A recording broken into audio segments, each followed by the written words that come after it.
How's it going, guys? Happy Monday.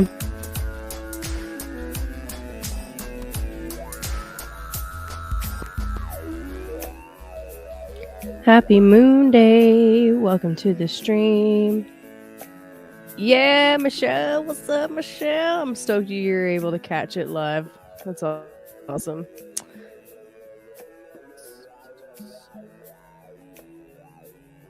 I'll just say hello to the chat after I get my music going. Boom. We got False Reality Check in the house. We got Edward in the house. What's up, Edward? I think you're my biggest new fan. I love it. Melanie's in the chat. What's up, Melanie? Okay. 9 people here already. Awesome. Sweet. Binna. Hello, Binna. Yes. Yes. Work while you listen. You know I love that. You know I'm down with that. Okay. Hello, everybody. This is going to be an interesting week. I'm excited about some of these aspects that's happening, actually. It's a really like a refreshing kind of rejuvenating energy at the end of the day. It really is how I would sum this week up. But yeah, there's been some interesting stuff going on in the world. I want to touch on that a little bit. And oh yeah, it's tomorrow in Australia. That's right. Happy Valentine's Day. What's up to Haviland? Yeah, some interesting stuff going on in the world right now. Kind of want to touch on that a little bit. Just wrapped up an interview with Juan from the One on One podcast. He'll be putting that out later this week, probably. So that's a nice little talk. It'll be cool if he can come out tonight. If he can't, that's also okay. But We opened up his new tarot deck live on stream, so that was, well, live on the recording. But that was cool. That was really cool. Let's see, any announcements? As you guys know, I'm here every Monday doing the astrology for the week and some tarot pulls. Obviously, I offer natal chart readings, and if you want to look at like how a specific transit's going to affect your chart on a more personal level rather than just these generalized sign-based things, definitely hit me up. And I don't know, I think the biggest thing I want to talk about, oh yeah, I'm going on Michelle's show tomorrow for Valentine's Day. That'll be fun.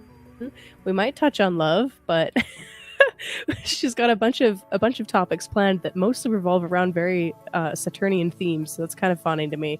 But that'll be a really good talk. I'm excited for that tomorrow. Something I'm working on in the background that I'm not quite ready to share 100% yet is finally working on a website. It's beyond time. Need to do that, so that's coming real quick. Just bought the domain actually. And I'm working on another project with a couple of other people that it will be a course and community. We're touching on love and Saturn, for the love of Saturn. Anyway, it'll be a course looking at all of the decans, doing a walk specifically through each of the decans of the wheel of astrology. So there's 36 decans, so 36 different topics essentially. So about every 10 days we'll be looking at a new decan. So that's coming in the summer. So it's still a ways out, but I just wanted to start plugging it. It'll be with Gemini Brett and another astrologer, another student of his. So I'm really excited about that, but that's not coming up yet. Just wanted to start planting the seeds so you guys can start thinking about how fun that would be. All right. Oh, that's sweet. You're sweet. Alrighty. Kayla looking cute as always. Word. What's up? What's up? Thanks, buddy. I try. Alrighty. Gosh. Let's get into this week, okay? Let's get into today. I just want to start how I feel with everything. I almost like wig myself out planning things too much. Okay, so two major things happening this week. Saturn and Sun will be meeting for the Saturn Cazimi, the third and final Saturn Cazimi before Saturn leaves Aquarius and moves into Pisces. That is happening this week at the exact same time that Venus is meeting up with Neptune in the sign of Pisces. So those two things are happening pretty much simultaneously. So those are both big deals. Honestly, I'm looking forward to the Saturn Sun Cazimi. I was doing a bit of research leading up to today to look at, well, the last two times it's happened, has there been anything really major that went down worldwide? And real quick, so 23rd of January 2021 was the first Sun Saturn Cazimi. So the first Saturn Cazimi. And actually Larry King died on that day. And just to kind of go over some of the symbolism of Saturn and Sun, both of these figures, or both of these archetypes really, are usually male. Not always, but usually male. The Sun is often associated with fathers, or father figures, or leaders. And Saturn is often associated with, the elderly, an old sage, that kind of thing. So the fact that the biggest news on the 23rd of January 2021 was that Larry King passed away was kind of interesting to me, because he's like this elderly, so there's the old person part, right? Leader in a way of this very Aquarian field of talk shows. And I know I have an audience that spans quite a number of, there's definitely a few generations that tune in here. So, there's Some of you might not know who Larry King was. Some of you might be very familiar, right? But anyway, I just thought that was kind of an interesting piece of news for the 21st or 23rd of January of 2021, that this talk show host, that was the big news of that day. Yeah. But anyway, actually, real quick, I want to pull up some notes that I was typing up. But anyway, 2021, the other big thing that we were seeing going on, obviously, January 2021, it became really clear that, like, okay, um, we've almost had a full year of this lockdown stuff, and it's going to keep going. Something else that came up on that date, for my country anyway, was we had like a public release statement from our like lead health lady, Theresa Tam, going on about the responsibility that we all have to each other and to the greater good to keep following the rules and blah blah blah blah blah. But there's this growing narrative with the 3 decans of Aquarius, specifically where these Cazimis were happening. Because as you guys can see in this chart here, the first one occurred. Let me zoom in a little bit. The first one occurred at 4 degrees Aquarius, right? So that's in the first 10 degrees, the first decan. Okay. The first decan of Aquarius is associated with the 5 of Swords. So there's this idea of some kind of loss or defeat occurring, or some kind of like there's also like an outcasting occurring with the 5 of Swords. Like somebody's getting bested. I don't know if that's quite the right word, but someone's getting bested. And the other party, the party that is being bested, has to go off on a different path. So interesting with that particular Aquarian theme, and what we saw going down in 2021. You totally forgot about that dinosaur. Yeah, exactly. I know. I did too, and then I was like, "Oh, yeah." Oh, man. Okay, so anyway, um, put away my notes, hold on. I should have had them out still. My bad, my bad. Saturn, there you are. Oh, hey, what's up? What's up, Andy? Andy in the hose. Nope, still talking about Saturn. Oh.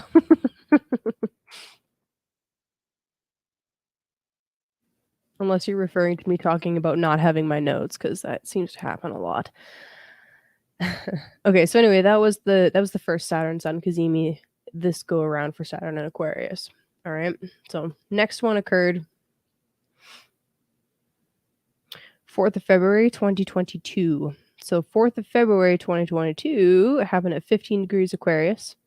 And I'm gonna take you guys back in time to that's right. One more thing that happened last time. So 2021, January 2021 was right after the J6 stuff, and Trump was being scheduled for impeachment around that time.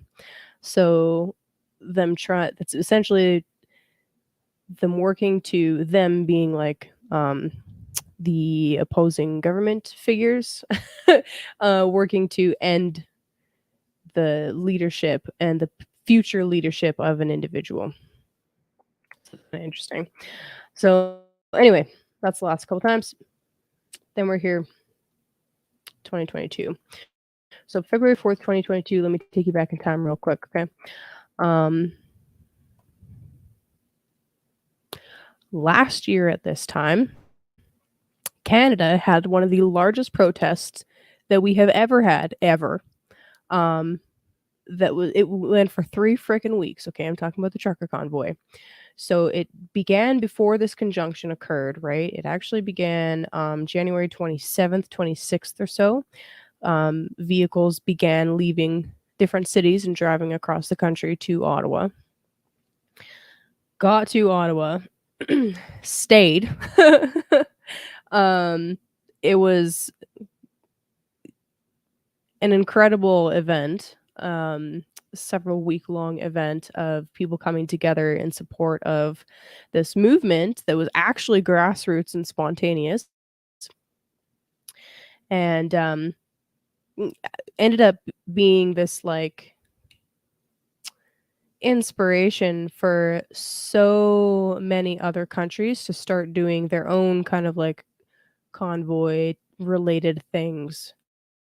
Um, anyway, really, really fascinating event, very Aquarian in nature. But anyway, on the 4th of February specifically, the GoFundMe, at the request of the Canadian government, seized $9 million in Canadian funds and refunded people, right? That was the beginning of the financial um, control over the charter convoy and that stuff.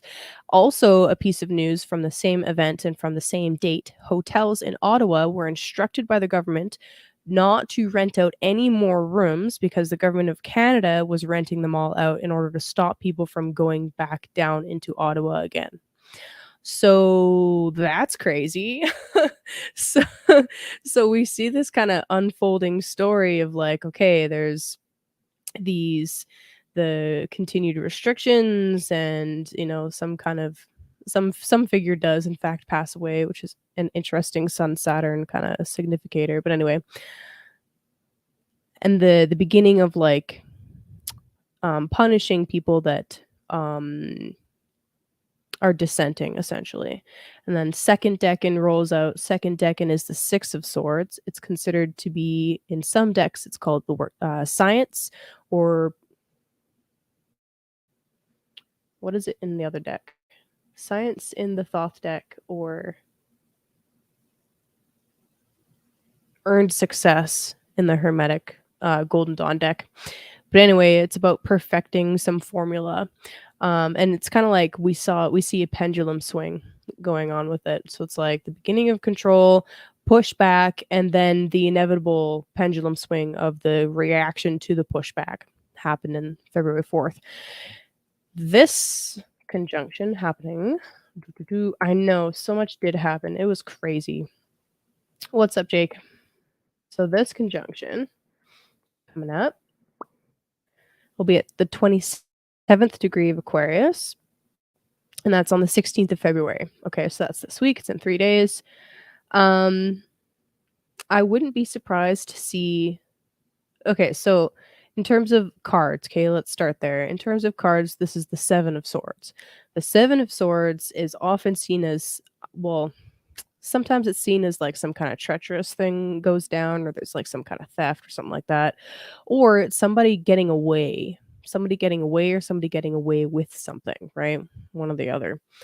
It's kind of seen as like somebody escaping and kind of like using their wit and their intelligence to circumvent something. That's kind of how I read the 7 of Swords.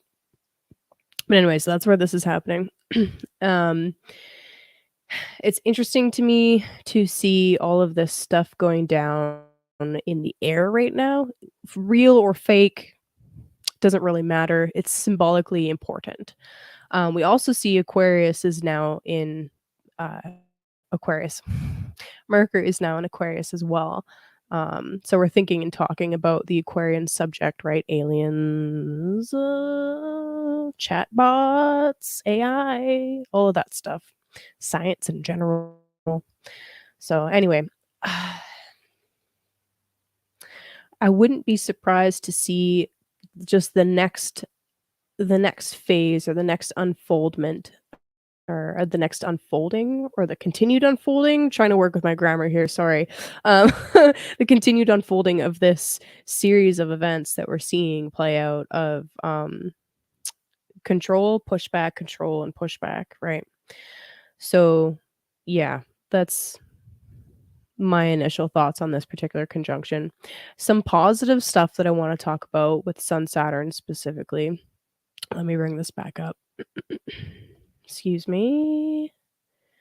Doo doo doo doo. So some positive stuff about this, all right? So With Saturn, and the sun coming together, really, it's the sun catching up to Saturn. How we used to look at this with ancient astrology is that Saturn is going through a rebirth. Saturn before this point is considered like old and dying. And as it's going into the heart of the sun, into the furnace, into the underworld, it's going through a rebirthing process. And as the sun moves away into Pisces, Saturn will be rising as a morning star as it's like essentially being rebirthed. So this is how we used to think of this in astrology. Saturn's in the underworld, it's going through a rebirth process. The Cazimi moment itself is kind of like the sun is able to translate directly to us something, some insight or some kind of yeah, some insider, just we get clarity around a very specific Saturn Aquarius theme in our personal lives. So, yes, we're probably going to see something to do with control and technology play out on the world stage. I think that's a pretty friggin' safe prediction to make lately. We've been seeing the beginnings of that. But on a personal level, right? Because you can think about this in multiple different ways, but I don't want you to stress too much about the global stuff that you have no control over. On a personal level, this is going to be a moment of clarity and insight, like I said. Some kind of thing that's going to help you wrap up this this very interesting time that we've been in with Saturn and Aquarius, where you know we've established our own parallel communities, our own parallel societies almost. Some of us literally, right? Some of us just more on the online side of things, but some of us quite literally have been working towards a literal parallel society, which is very Aquarian in nature. Um, this is kind of like a last kind of reality check and a last kind of like something to help you solidify what those goals for your Aquarian time and Aquarian theme, Aquarian house rather, is, right? Whatever the fuck you've been working on, you're gonna get some insight about it. 'Cause immediately after this, Sun moves into Pisces, there's a new moon in Pisces, and then March 7th, Saturn rolls into Pisces as well. So this is a big wrap up. It's a reset for Saturn as well. Um, so anyway, enough about that. On the same freaking day, like literally the night before, I believe. Let me just double check that. Pretty sure it's only a few hours before Venus and Neptune connect. Da, da, da. Excuse me. Oh, okay. It's a few more hours than that. Let's go 6. Hmm.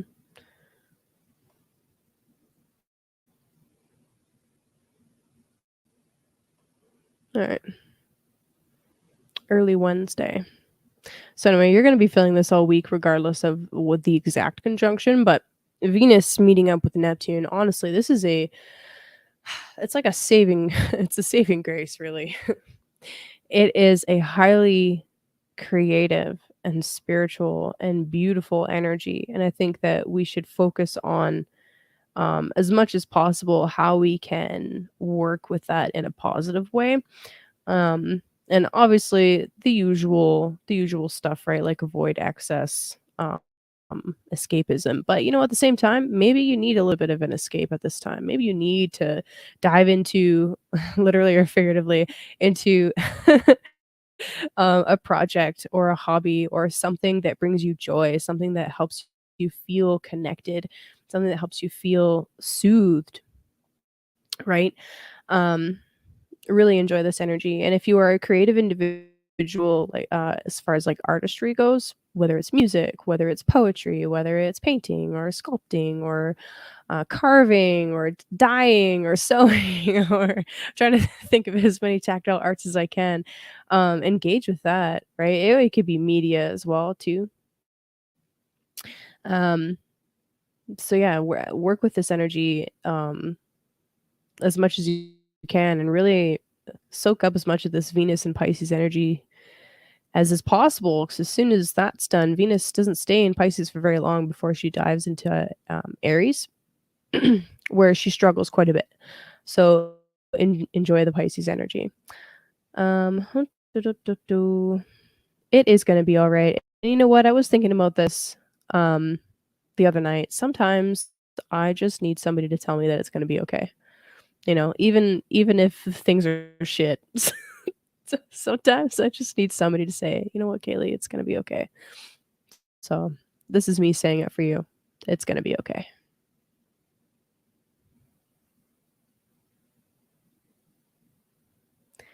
Yeah, exactly. Wrap it up.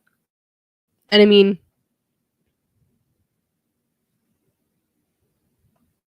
yeah, exactly. Okay, I caught up. Um I don't even want to say what I'm thinking right now, so I'm not gonna. Let's see.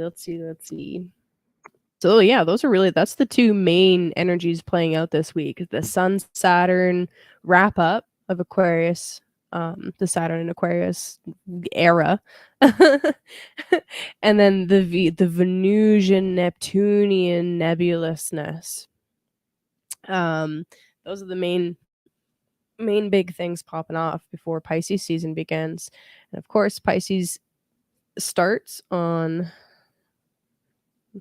the I gotta make this bigger. Hold on.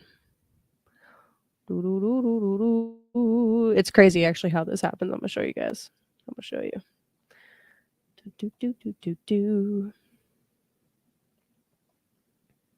Oh yeah, and as always with everything Piscean and Neptunian, watch out for the illusions. I was just talking to Juan about this. He asked me about what I thought about Project Bluebeam, um, and like fake alien stuff, and I'm like, well, Saturn's about to go into Pisces, which is all about questioning reality and trying to bring the unseen into concrete form and dissolving of boundaries, and like there's a whole bunch of stuff going on with that symbolism that can be very challenging. Um, but it's a separate video. I don't know. It's not happening yet, so we'll talk about that later. But anyway, he was asking me my opinion on that. Um, and I think like I don't know, any planet moving through Pisces can be an extra challenge for people that are trying to think in a linear and logical fashion or do things in a linear and logical fashion, and discerning what's real and what's not real. But at the end of the day, like, I don't know.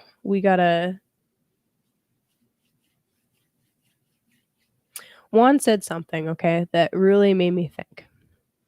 I mean, he does this a lot because he's a genius. The man's a gentleman and a scholar. um, Gentleman and a scholar. And anyway, he said something about like, if someone believed something or had an experience, even if it was fake, to them it wasn't. To them it happened. So who am I to argue with them about their experience or argue with them about, the reality of what they experienced? And I thought that was really interesting. Um, and yeah, these are things that we're going to be contemplating and thinking about for the next few years. But anyway, as Venus is meeting up with Neptune, and we're seeing interesting propaganda pieces come out about our airspace, and things happening in the airspace. I'm really curious about like what they're covering up. And then I found out about the Ohio stuff. Now, real quick, I just kind of want to go to the date that crash occurred. Interestingly enough, it was another 4th of February. It was either this day or the day before. I believe it was actually the 3rd. Oh, no, that's incorrect. My apologies.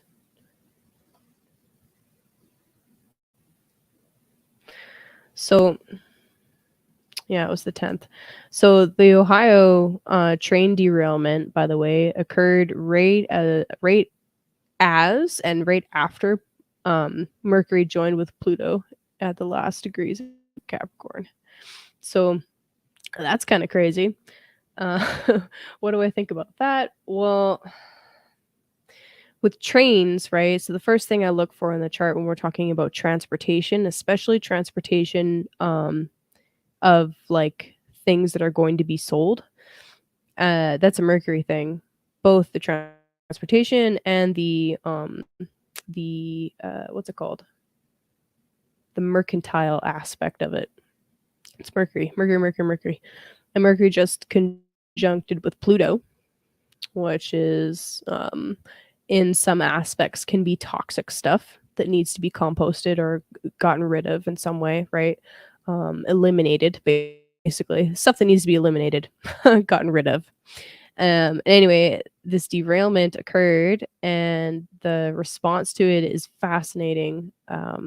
Arresting reporters that are talking about it, not reporting on it in general, especially not reporting on it in areas that will be affected that are downwind or downstream from this severe railroad derailment. Very interesting. And I'm curious read how many people here have read Atlas Shrugged? How many have read Atlas Shrugged? Yes, ma'am. Have been several now. One in Louisiana. Yeah.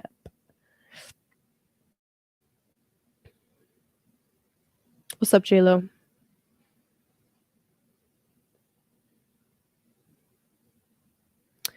But anyway, in Atlas Shrugged, okay, so fantastic novel. It's by Ayn Rand. And she writes about what happens in this fictional society when incompetence starts to take over and people start to follow a essentially the Communist Manifesto, right? They start following the Communist Manifesto and they stop caring about excellence and caring about the greater good. But the people that are advocating for doing things for the greater good are actually just lining their pockets, right? Anyway, the main character in Atlas Shrugged is this heiress to one of like the original railroad lines that united the states, essentially. Um, and as these practices of like hiring friends rather than people that are fit for the job and um, ma- making really poor policy decisions that are based on like helping other people rather than assisting uh, individuals, well, not assisting individuals, but allowing individuals to shine in their excellence. Um, and essentially just elevating incompetence for the sake of elevating incompetence. What ends up happening is things start breaking down naturally because they're not being run properly, because they're using really terrible practices to bring in people that aren't fit for the job. And obviously things start breaking down and it gets shittier and shittier gradually. But anyway, there starts to be these railroad accidents that were completely preventable if people had been paying attention or if the right things had been fixed and if they had been able to get the parts in time. So essentially there's like this controlled demolition that's occurring in the book that I think we're witnessing like in real time. But anyway, I think I talked enough about that. Uh the I think my point is like there's a lot of crazy shit going on and we can use the Venus energy for creative things and for healing, but be mindful that it's also being used to gloss over other things that we need to be paying attention to. Um, yeah, that's pretty much what I got to say about that. Okay, so anyway, those are the two main things happening this week. Personally, I'm excited about the Saturn Sun Cazimi. I think that it's going to be helpful and refreshing. And as we're like moving into Pisces season, it's going to be fascinating to see how things change and shift and unfold as Saturn changes signs and goes from his own rulership, traditionally speaking, Saturn rules Aquarius, into a Jupiter ruled Venus exalted sign. So it's going to be completely different energy, and I'm stoked to be here with you guys to witness it. Okay. Alrighty. Let's get into some tarot. I feel like I've talked about like nothing but Aquarius and Pisces for the last like month, but but that is just what's up. Oh man, you guys.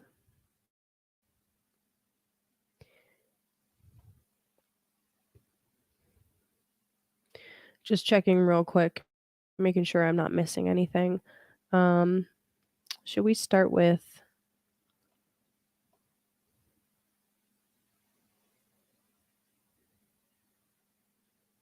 Oh my gosh, I'm so excited. Wow, okay, so, the 19th of February, Sun ingresses into Pisces.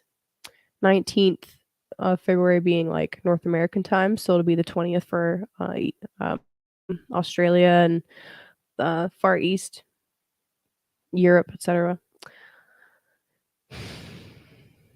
So, yeah, let's talk about that, actually, for each sign. What house is Pisces for you? Yeah, that feels like a responsible use of today's time. Just want to close a couple windows.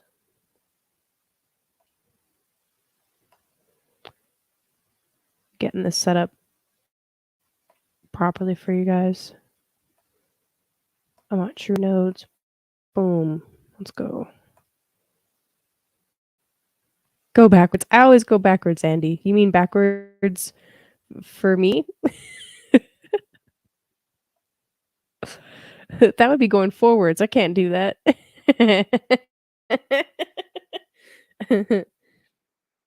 No, Charlotte, you're not late. I just blabbered for 30 minutes about stuff.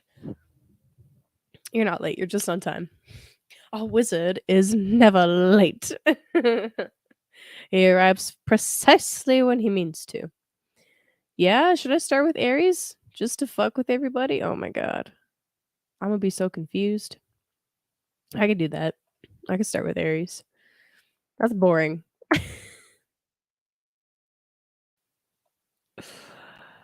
Boring. Alright, I can do that. Everybody's gonna be so confused. Oh my gosh. Okay, let's do it. Aries. I'm down for suggestions. That's fun. Okay, so Aries. Pisces is your 12th house. So first of all, if you are an Aries rising, especially, but also Aries sun. Yeah, Aries sun and Aries rising, especially. It is natural when the sun is in your 12th, especially a house like Pisces, to feel a little bit more tired and feel like you need a little bit more isolation, a little bit of time away from other people. That's okay. A little bit more I feel like, not moving, not getting out of bed, and that might be weird for you considering it's Aries. But you know what? That's okay. Embrace that energy. Then we can rub it in Chance's face. Especially since he's not here. You guys. Oh my gosh. All right. Charlotte audio, what do you mean by that? Am I still sounding okay? Oh, sorry guys. Thank you. Appreciate that. Let me just actually up my input a little bit. Okay. Yeah. Okay, thanks guys. Appreciate it. Anyway, Aries. So, it's okay if you're feeling a little bit tired. It's okay if you're feeling like, you don't want to socialize as much while the sun is in your 12th house. That's normal. This too shall pass, right? This too shall pass. Just want to change it to Aries for you guys. Write it down now. Redraw, please. Thank you. So anyway, there we go. Boom. Venus will be in your sign soon, though. That's kind of cool. But anyway, as the sun's moving through your 12th house, this is the time to dream into, your creative self. Use that time when you're not engaging with the outside world to do some self-reflection, right? Do a little bit of processing work or some artistic work, or even some deep contemplation and study, right? It doesn't necessarily have to be spiritually themed, although it is Pisces, so probably will be, but not necessarily, right? I kind of have this assumption that everybody's a little bit spiritual. They go into the real world. That's not true. Okay, first card I pulled out for you, Aries, is the wow, is the High Priestess.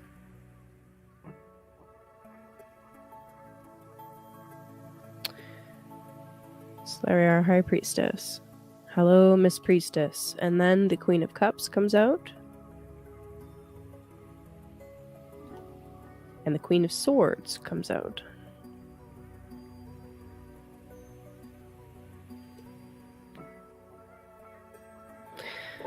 So, High Priestess, exactly what I was saying about 12th house themes. It's okay to spend a little bit more time in dreamland or in contemplation or accessing your more intuitive and feminine side. While the sun is in the 12th house, this is a natural tendency for people to want to do.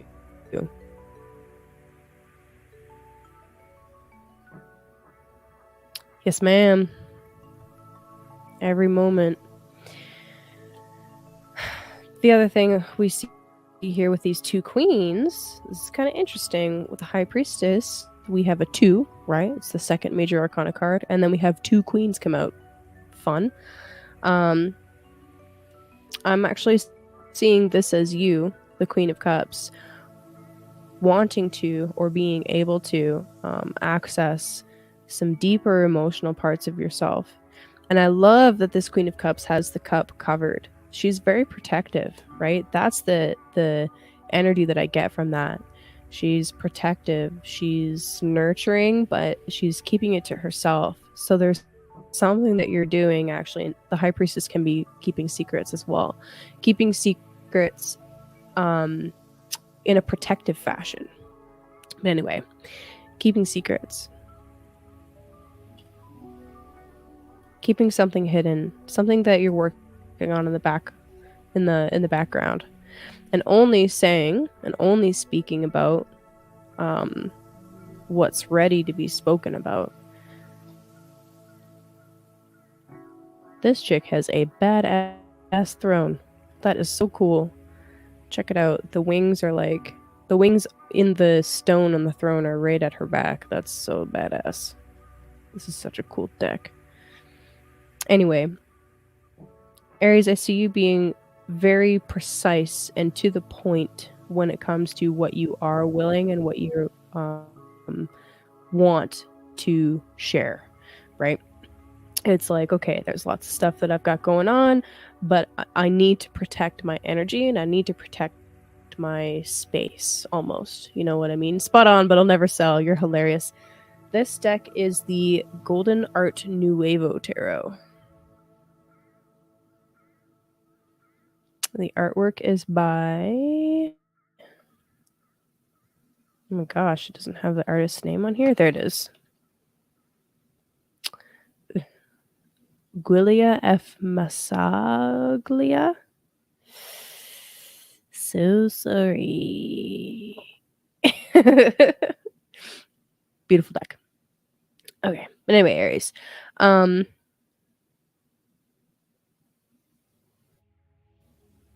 also see here at the bottom of the deck for you, there's the 4 of Cups. So with the 4 of Cups showing up at the bottom, it's kind of like there's this underlying energy of, well, it's another Cancer card actually with the Queen of Cups here. But anyway, it's like, I have everything I need.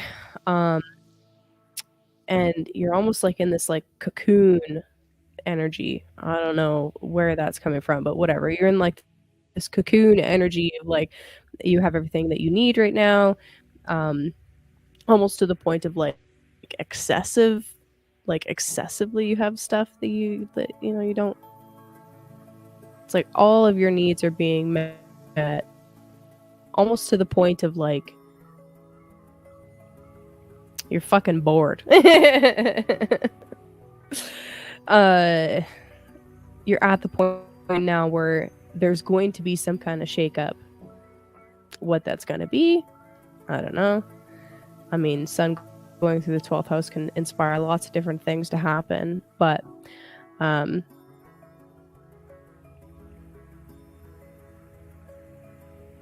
I almost kinda get the feeling with this 4 of cups specifically of, like, there's so much good stuff going on all the time around you that it's like, how do you even pick what thing to focus on?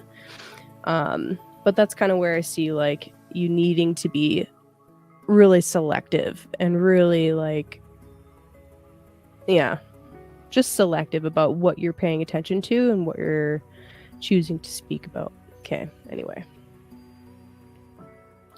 Why am I weirding you out, Andy? You know I'm tapped into your energy. Whether I want to be or not.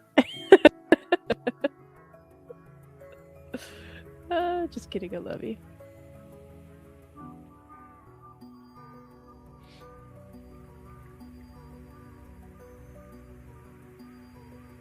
Okay, Taurus.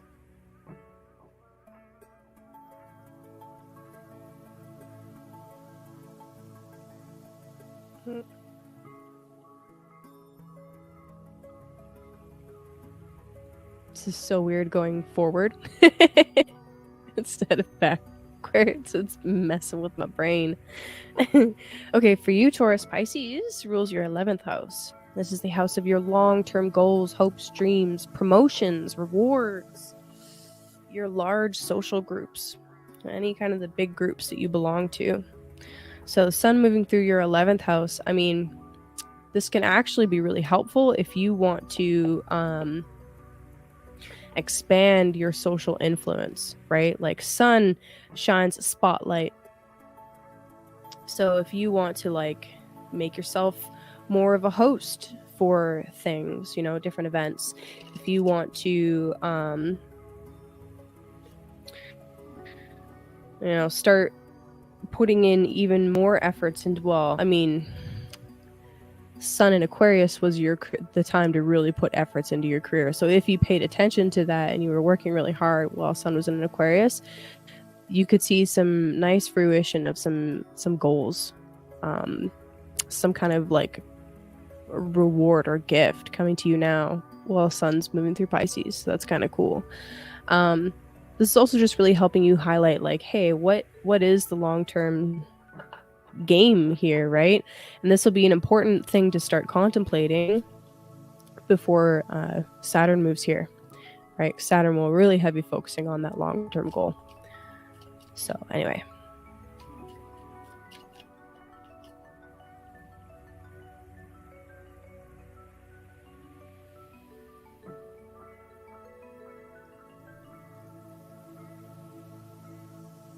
Aw.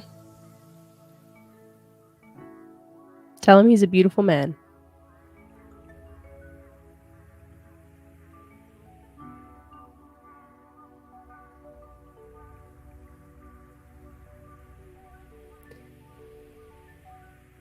So you mean it's weird to feel like you have every need taken care of? Isn't it weird? It's kind of weird. It's good though. It's nice.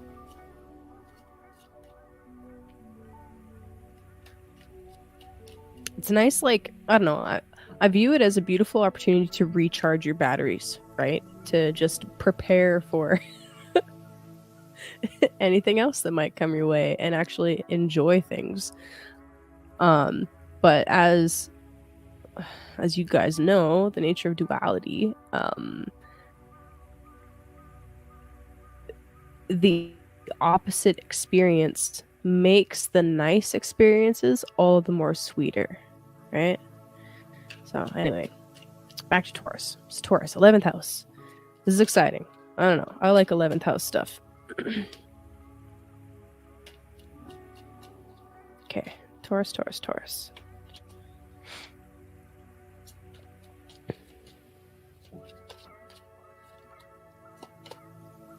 Cool. Okay. What's up, Gabe? Gabriel in the house. I'm going forward this time instead of backwards, just to fuck with everybody, I guess. I don't know. We're switching it up. Okay, so Taurus, you got the 7 of Cups. Interesting. It kind of cracks me up. There's these like beams coming off of the mushroom cup. It's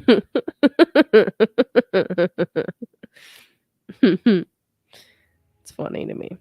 All right, and then so it's kind of like the new moon. All right, the new moon and this beginning of Pisces season. It's going to be like, bam! All of a sudden, there's like an overabundance of choice, and almost like there's so many choices that look really beautiful, that have this beautiful sheen to them, that are sparkling like fool's gold. And it's like, okay, this right here is an extremely tempting offer, but the real reward is actually over here. It's actually something totally different. And I see you actually working through that mentally or intuitively and seizing some kind of opportunity.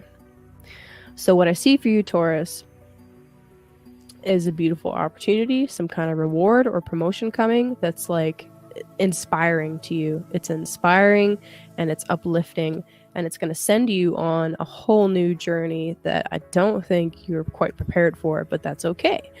It's okay to be a little bit unprepared. Have you ever heard that term, fake it till you make it? Fake it till you make it. That's what I'm seeing, Taurus. It's like, it's almost like you have to take the first step and just fucking dive into something without thinking too much, without overthinking it, and just go with like the most inspiring thing, the most what's that word, vivifying, you know,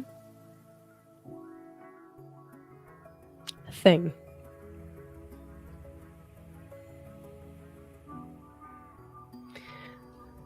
Like when it comes to figuring out which opportunity to take, if it feels like a drag, if it feels like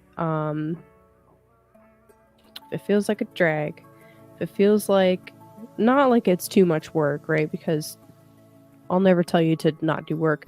Or if it feels like it's too good to be true, it might not be too good to be true. It might be that that's the one that you need to take.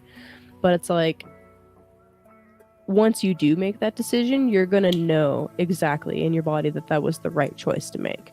It's going to feel like a lightning rod. Okay. So follow your intuition, trust where spirit is leading you. And then once you do make the choice, get ready to move fucking fast with it, okay? That's the Knight of Swords underneath. Get ready to move fast with it and get ready to dive into the project head first, okay? That's fun, Taurus. Good luck.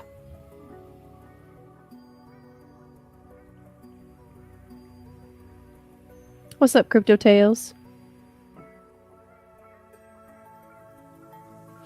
Glad to see the emoji conspiracy has resolved, Gabe.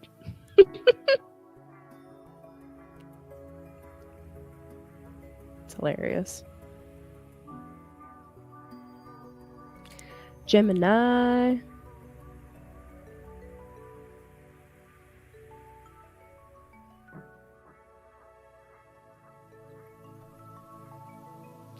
Okay, so Gemini, Pisces is your 10th house.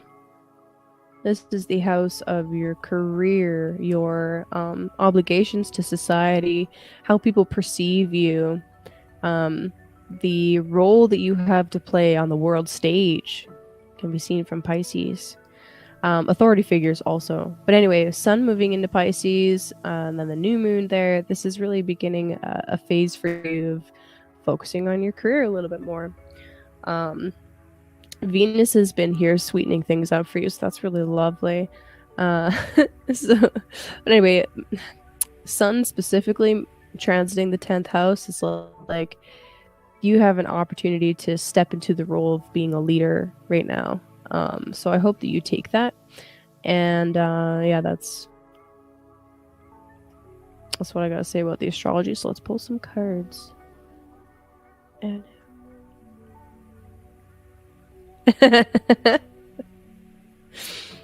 oh, buddy.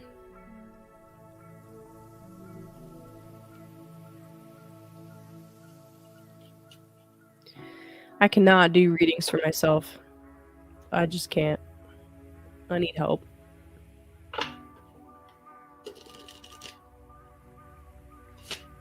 That's actually why I started doing readings on YouTube, to be perfectly honest with you guys.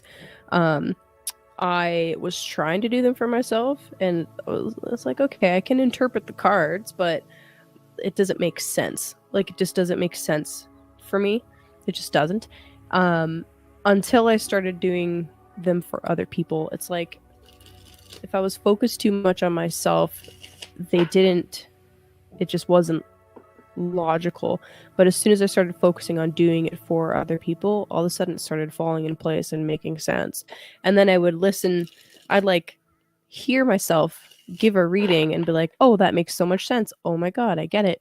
And like half the time when doing like Taurus or Capricorn, when I started out anyway, it was like, wow, okay, that's actually the reading that I needed to hear. But it wasn't for me, it was for somebody else, or for like the collective, quote unquote. And that's just kind of how it goes with me. If I'm focusing too much on myself, it fucks me up. So I have to remove my focus and look elsewhere. And then things work out much better. Or what was confusing, like, is suddenly clarified. I love that. Just finished shuffling. We got strength on the bottom. Hell yeah, Gemini. That's a great start to your read. Boom. Okay, so Gemini. Strength on the bottom. Fucking I'm yo!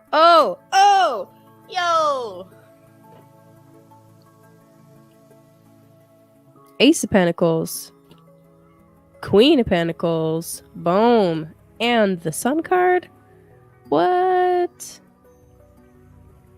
Gemini, you're pulling all kinds of magic out your ass this week. Fair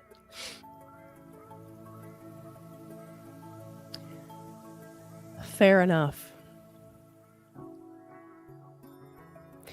Okay, Gemini. Damn. Okay, so I'm glad you're focusing on your career. I hope that you keep focusing on your career, because you're expecting some pretty... Either you are making some big moves, or you're being gifted an opportunity. The Queen of Pentacles is a fantastic energy to have in the middle of this particular reading. Okay, so she is a stabilizing influence, but she's also an initiating influence. The queens always initiate something that the knights have to carry out, or the kings carry out, and the knights complete and finish and deliver things to the queen to continue the cycle over again. The Queen of Pentacles in particular, it's like either she is gifting you, all right, and I feel like, well, okay, I'll keep that to myself, but I feel like you're being given some kind of gift, some kind of boon, some kind of blessing, and it's up to you with how are you going to invest that? What are you going to do with it from here on out, right? Ace Base Pentacles, word. Aw, that's cool. That's fucking sweet. I like that. Yeah, and then you got Strength underneath and the Sun card. Major Leo energy for sure. That's pretty badass. So anyway, Sun card is like literally blessings, okay? Gemini, I don't know how this happened, but you just got like some of the most amazing cards in the freaking deck. The only way this would be sweeter and more positive is if the star came out as well, which, okay, no, she's not underneath the strength card. That would have been, I probably would have, never mind, I don't know what I would have done. But anyway, amazing.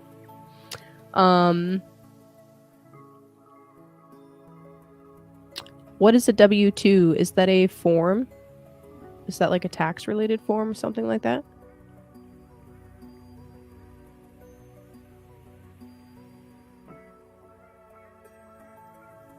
Anyway, sun coming out. It's a new day. I just had a song pop in my head. It's a new day. New day, new challenges to face, new ways to shine. Okay. What?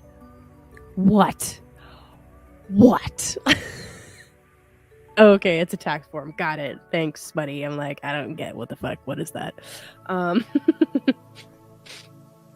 Anyway, yeah, are you expecting taxes back? Because that'd be kind of cool, actually. But yeah, so what are you gonna do with it, right? It's a blessing. It's a boon. It's a gift. Don't waste it. I think the Queen of Pentacles is asking you to not necessarily be responsible with it, but plan out how you're going to use it, budget it, and make sure you pay yourself first, right? Like, this is an important part about no, it's not a poppy punk song.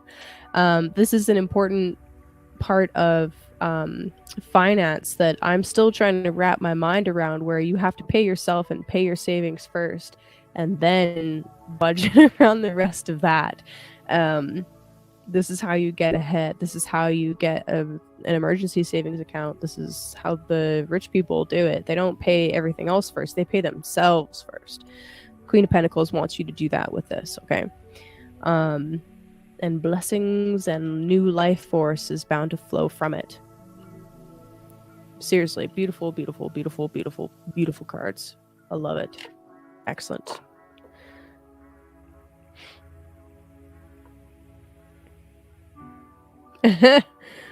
Nest egg. Yeah, exactly. How do you grow a nest egg? You have to pay yourself first. All right. These are things that I'm learning. See what I mean? So I have to say it to somebody else in order for it to sink into my own brain. I don't know. All right, Cancer.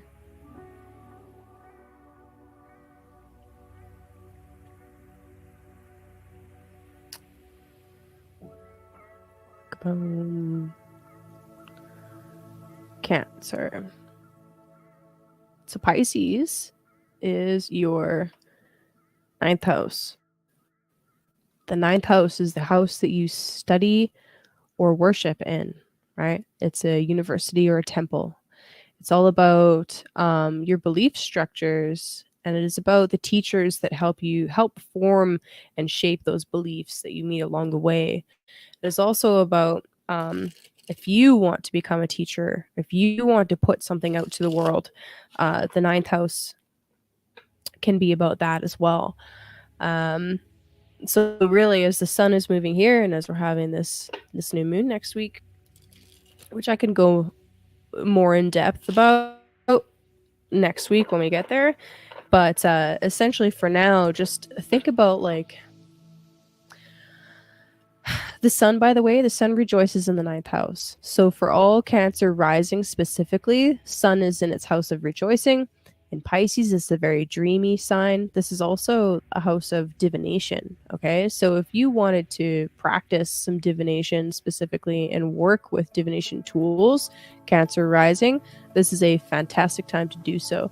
I mean, really, any time is a good time, but you might actually notice not necessarily better results, but maybe more advances, right? You might be able to advance yourself a little bit further, or really pour yourself into some study that will assist you in some way. whether that's like completing some kind of like course study or attending some like webinars or something like that. It's a beautiful opportunity to just really further yourself and further um, your goals in some way. Okay, because all these houses feed into each other, right? So you just went through a sun through the eighth house transit. That's a whole different thing. Sun in the ninth house, this is helping teach you something that you want to apply to your career. Okay, so that's the whole point of the ninth house. This either the temple university thing is something that you're learning, right? Something that you're skills that you're gaining, influences that you're gaining that will assist you in carrying out your obligations, right? That's 10th house. And then carrying your obligations in a well-rounded way or or attending to your career goals in a well-rounded way assists you with giving you resources, further resources and rewards and promotions. You see how they build into each other, right? So anyway, ninth house, you're learning something. So excellent.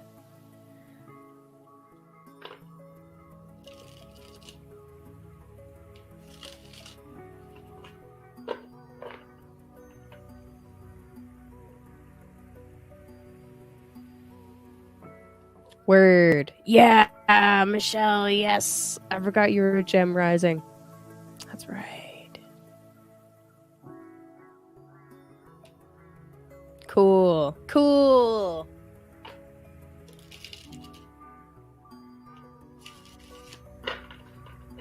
Okay, but anyway, Cancer. We're on Cancer.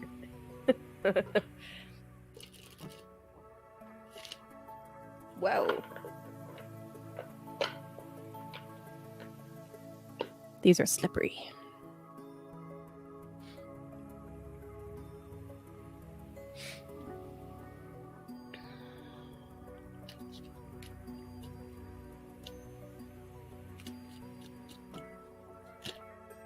Woo. Wow, it's like 1, 2, that's 6 cards. That's a lot. That's a lot of cards, Cancer. If any of those come back out again, they were meant to be for sure.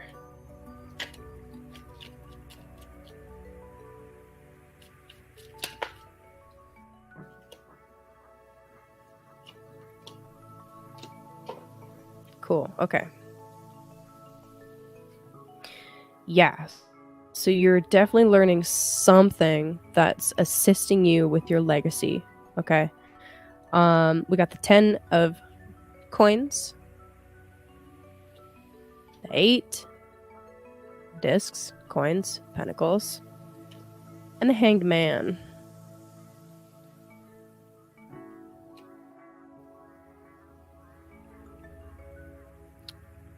Hello, Mr. Hangman. All right. So Cancer, for you, what is the legacy that you want to leave behind? What is your biggest aspiration, your biggest goal, your biggest dream? How can you make that happen? What do you need to be working on and studying right now in order to make that happen long term? The 8 of Pentacles here as well. Okay, so 8 and 10 of Pentacles. These are both Virgo cards, by the way. Oh. Runes, that's dark. You might not be wrong, but that's dark. Anyway, with the 8 and the 10, those are both Virgo cards. So there's something here about needing to pay attention to details, with needing to plan things, needing to be organized, with cutting out excess and making sure that like everything is perfect with what you're putting out, how you're approaching things. Because of these coin cards, right next to the hangman, there's something here about needing to change your perspective. What you could do, actually, what might be helpful for you, Cancer, is when it comes to money, what are your beliefs around money, right? So we're talking about the 9th house, we're talking about belief structures. And we've got the hangman here saying something needs to be flipped, something needs to be looked at in a different way. The gem needs to be turned. So when you think about money or legacy or obligations, what kind of stuff comes up? What kind of beliefs come up? What do you believe about that? And how can you start working with those beliefs in order to change that?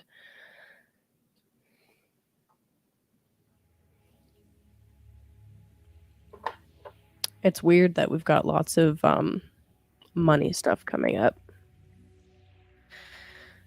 Anyway, the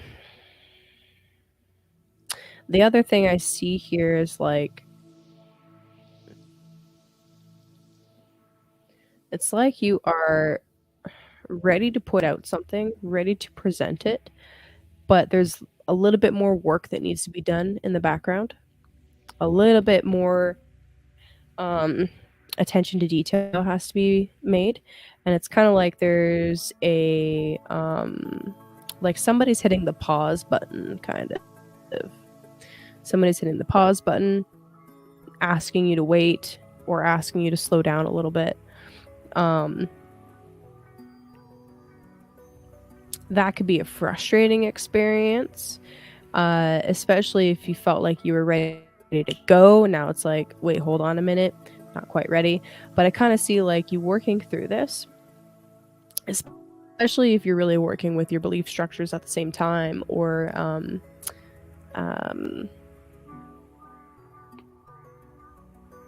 and also working with like,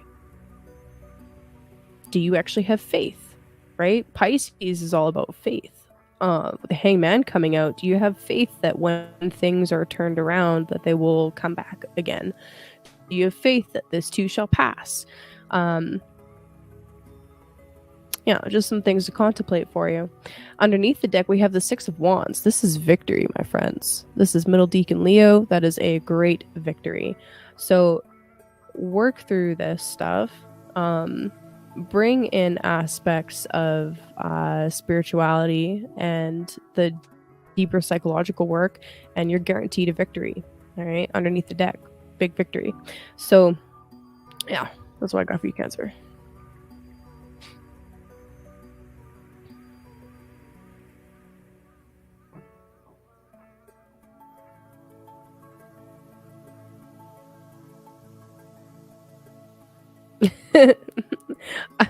I like sevens that you are like turning the gem a little bit yourself and working with different like interpretations. That's cool. I like that. Keep going. And yeah, I wouldn't take on other people's beliefs, especially beliefs about yourself, right? Like fuck what they think. Fuck what they think. Do do do do do do do. It doesn't matter at the end of the day.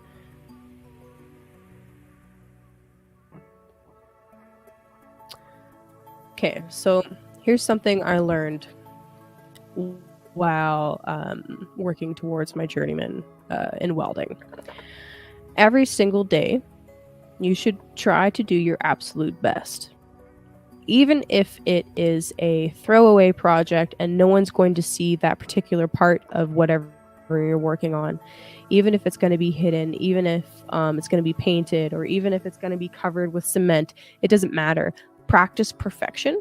And then when it does matter, you've already practiced doing it perfectly, right? You've already practiced doing it in such a way that it looks good and is structurally sound no matter what. That's how you work on being better at a craft. That's how you perfect a craft. Even when it doesn't matter, you do it perfectly, you execute it perfectly. And those are kind of like Virgo themes, but we got the 8 and 10 of Pentacles here. This is about an embodied Virgo knowledge of executing something perfectly. So anyway, that's what I got for you, Cancer. It's my wisdom of the day.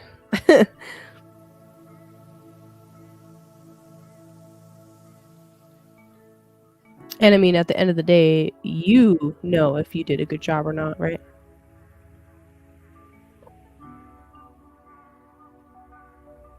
How do you feel about the work that you're putting out? Right? Okay, so Leo. Leo, Sun is moving into your 8th house. Pisces is your 8th house. Dreamy time. Dude, facts, 100%.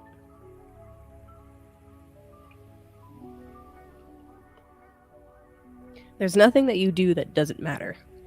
Okay. All right. Leo, Sun in the 8th house.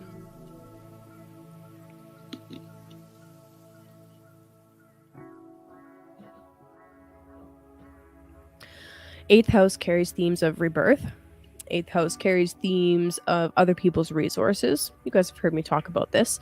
Now, Leo Sun is you, right? You as a Leo rising, specifically, the sun literally represents you. So you are going to have a very big focus on other people's values and resources, and you'll be diving a little bit deeper into occult topics this month. That's what the 8th house really is. And by occult, I don't necessarily even mean like mystical, right? Occult just means hidden. Anything that's hidden, that's the 8th house. There can be like, what's an occult topic that's not mysticism? Hold on.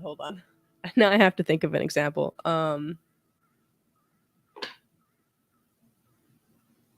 Taxes. Fucking nobody wants to talk about taxes. That's an 8th house topic. And filling out tax forms is convoluted and confusing. And the knowledge of how to work with taxes properly, like how the elites do, hidden as fuck. Nobody knows what the fuck's going on. You guys even said earlier in the chat, Andy's waiting for a tax form, and somebody else is like, I don't even know what the fuck that is, but I'm still waiting for one too. That's hilarious to me. Anyway, that's an 8th house topic, is taxes. But anytime you're dealing with somebody else's money, that's an 8th house thing. Word. Yep. Fuck it. Oh, thanks, buddy. Oh my gosh.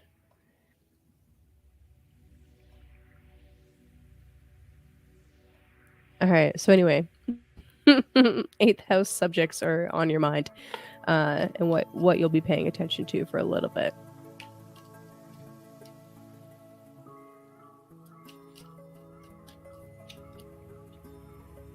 Two more cards for Leo, please. Whoa.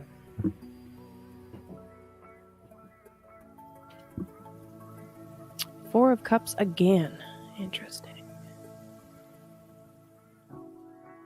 One more. So we got the Queen of Wands, and yes, it is actually the Queen this time. I swear. I promise you, this is female. There's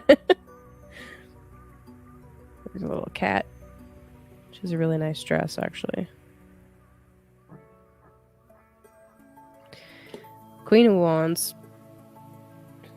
Four of Cups.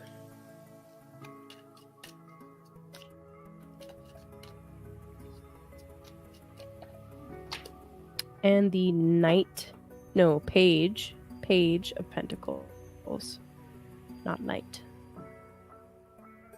Okay. All right, so Leo. So what we got for you? Hello, beautiful lioness.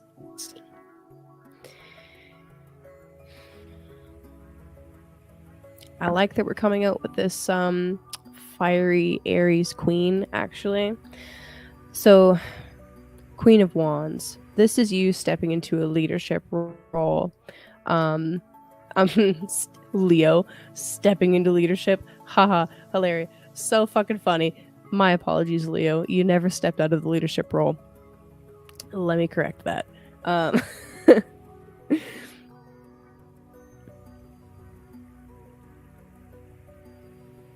The Queen of Wands is a leader. She leads by example. She leads by being the first one to do the thing. What's up, Cody? She leads by not necessarily sending in other people to do the dirty work, but doing some of it herself. This queen rules the Aries cusp, the last decan of Pisces and the first two decan of Aries, at least in the system that I learned. She's all about like being the first one to rush into battle, being the first one to or at the very least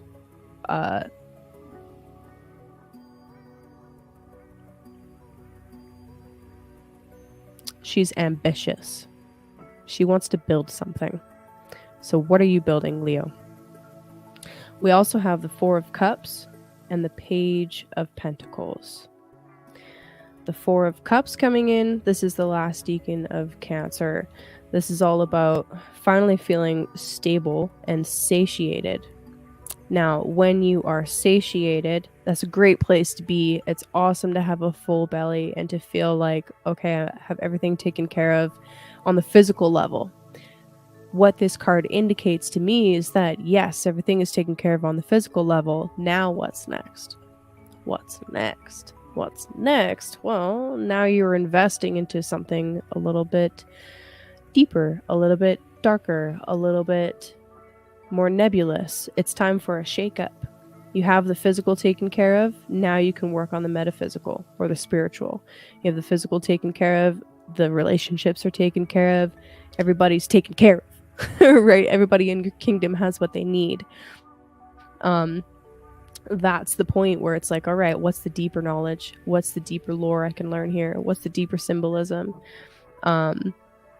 That's what the Four of Cups is beginning to say to me. It's like, yes, physical's taken care of. Let's dive deeper now. But anyway, so it's like you have mastered this fire element, okay? And now it's mastered the fire element with Sun in the 8th house. It's time to look at the physical again. And it's weird because I was just like, okay, everything physical is taken care of. Now what's the deeper side of it? Maybe it's the opposite for you. It's like, okay, my spiritual life is in place, my emotional life is good, but now you've got some physical things you have to take care of. It's kind of like it's reversed. But anyway, Sun in the 8th house, definitely a time when different financial hiccups can come to the surface, or debts have to be paid, or you finally get your tax thing back and it's like, shit, I actually owe money because I didn't do this correctly or whatever. That could be a possibility here. But yeah, it's definitely a need to take care of business here. Now, we also have the Death card underneath the deck. Interesting rendition. It's weird that they made the flag black. Was it always black? I mean, the rose is still white, but anyway, you're going through transformation. Sun moving through the 8th house, definitely a big transformation coming.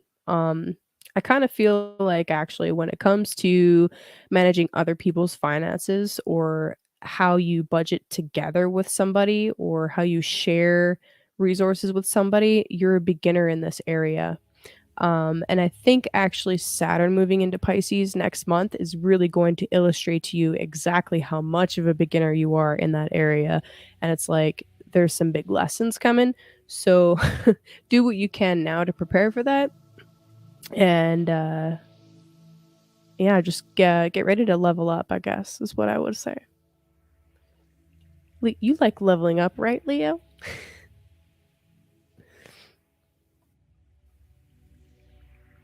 Level up, Virgo.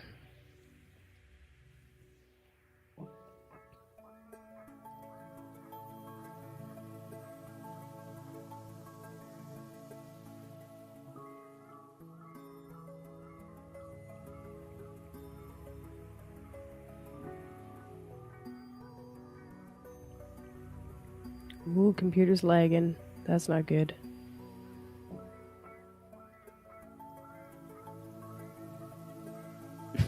Weed and espresso first, then you build the cathedral Stargate. Oh my god.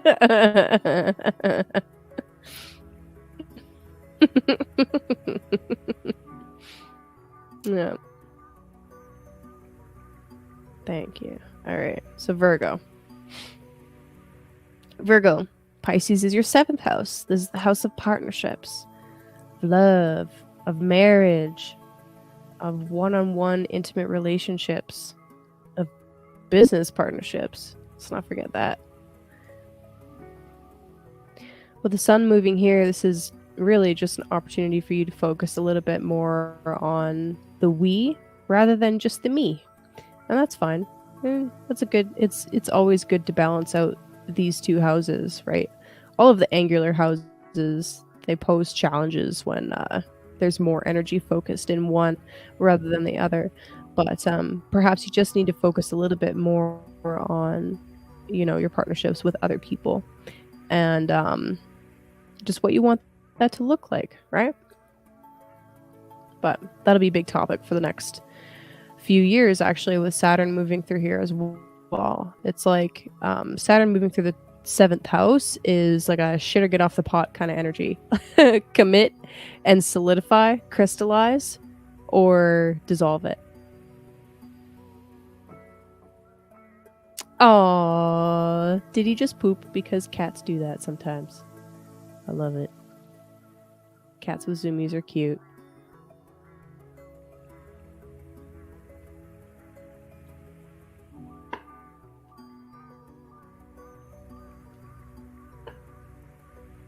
Hershey 5000.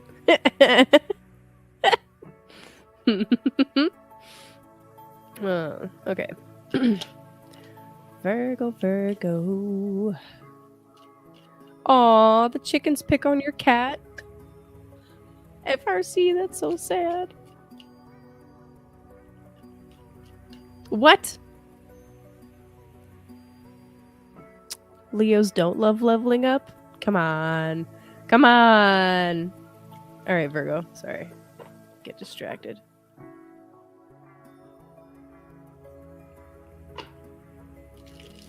Morgan, remember to listen to your rising sign too, Caleb. It's important. For accuracy.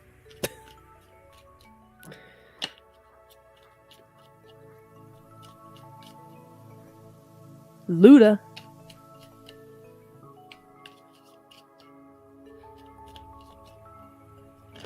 I should look up Ludacris's chart.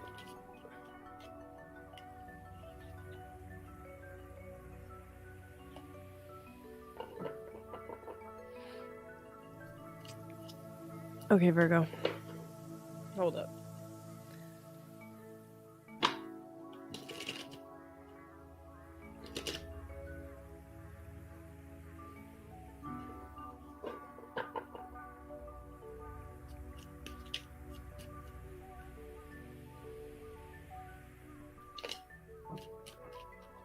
I was talking to a Virgo sun acquaintance the other day, literally yesterday, and I was telling him about my astrology.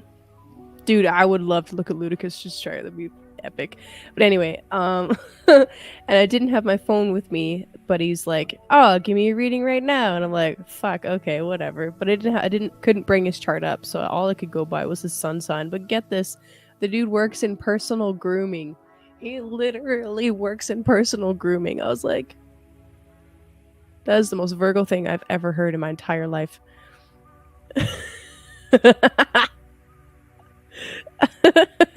Thumbs up this video if I should do a natal chart reading for Ludacris. Or just tell me. Okay, anyway, it was really funny. I was like, because I rap so hard about sun sign astrology being bullshit, but then that's the only thing that I had to go on. And then I was like, well, okay, this is what Virgo's all about. But also, isn't this what you do? Like, don't you like help people with like shaving and waxing and stuff? And it's like, it was really funny. Okay, anyway, sorry, Virgo, I love you. Interesting.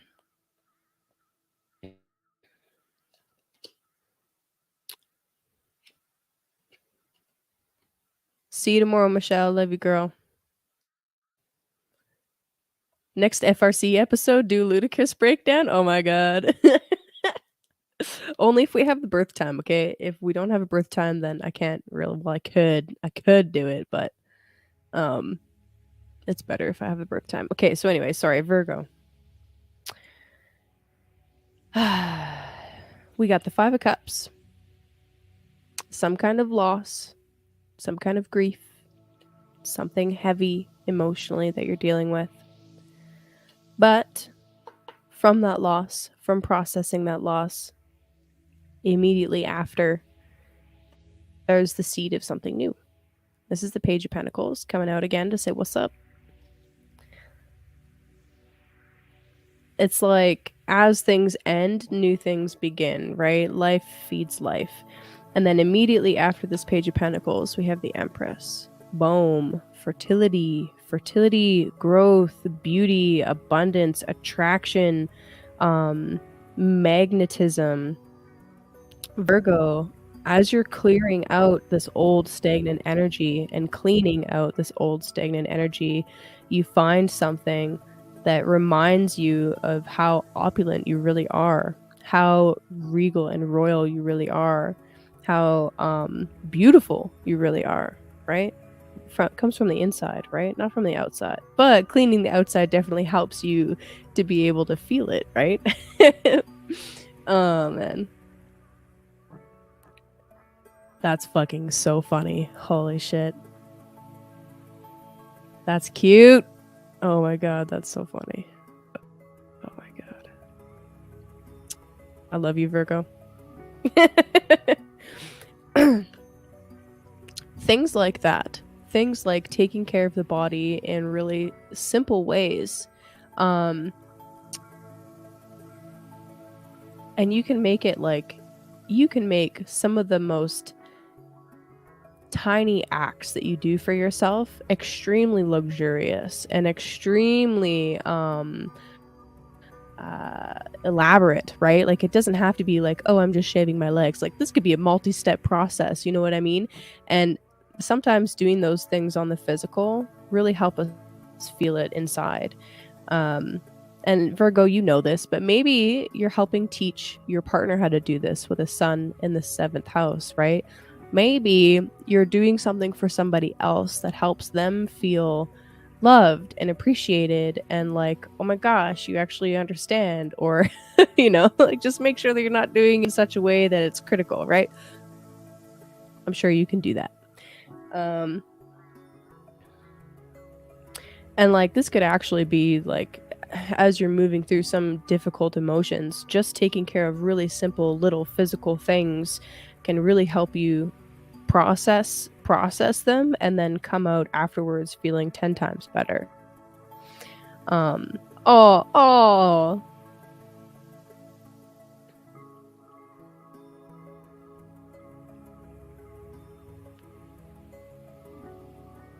that's beautiful.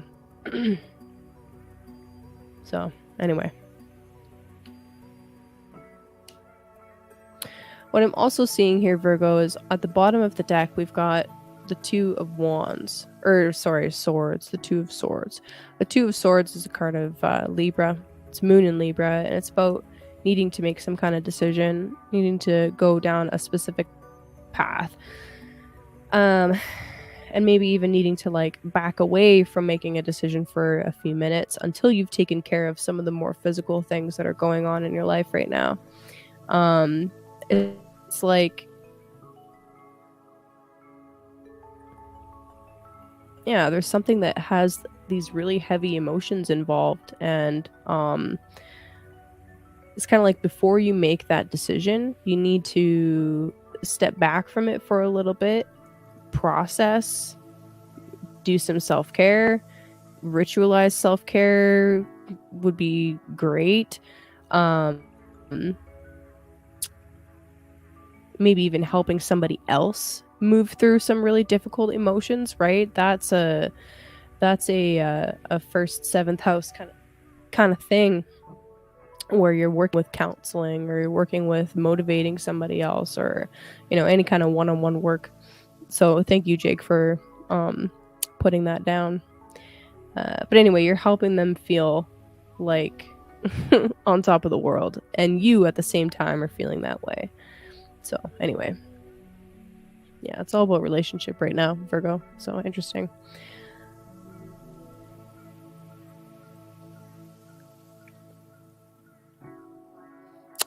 Dude, you would be one of the best, like, freaking personal tutors ever. I can see that. I can see that. And Paraguay is a beautiful country with beautiful people. That's so cool. Does she speak Guarani? I've actually been to Paraguay. It's one of the few places on this Earth that I have actually visited.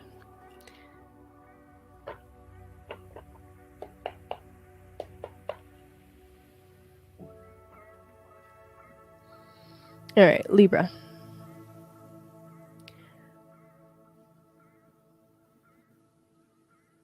Just let me switch this.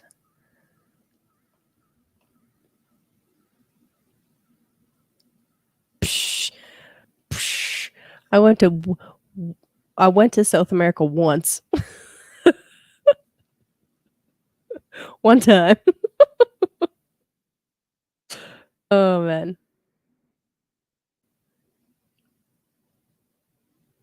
It was awesome though. It was lots of fun. I got a lot of stories. Okay. So Libra. What are we looking at here? Well, Pisces is your 6th house. This is the house of, well, it's interesting. We were just talking about personal grooming because this is the house of personal grooming. This is the house of, well, health, habits, right? The things that you do for yourself on a daily basis. It also has to do with, well, it's actually the house of hidden enemies. And, how do I say this?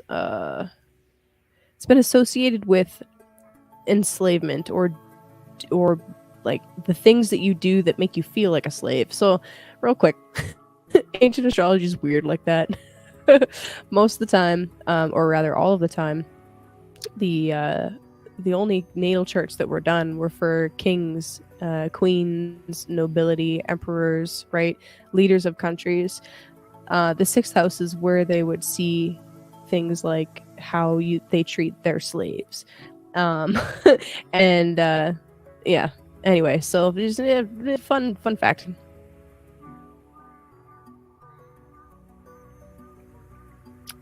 Oh,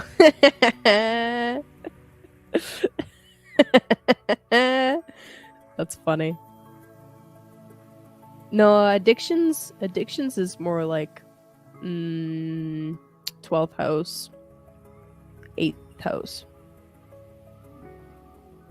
Yeah, heck yeah, dude, I'm glad. Okay. Back on point. So anyway, Libra, you're focusing on your healing routines, right? You're focusing on healing, focusing on health, and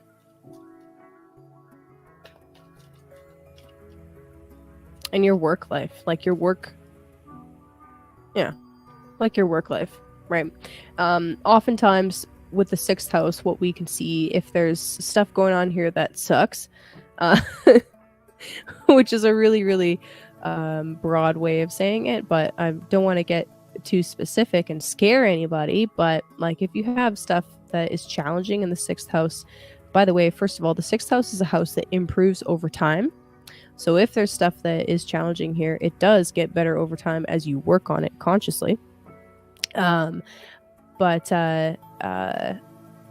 there's little adjustments that can be made. And as the sun's moving through here, it might just highlight for you some things that need to be adjusted so that, you can live a healthier life. Okay.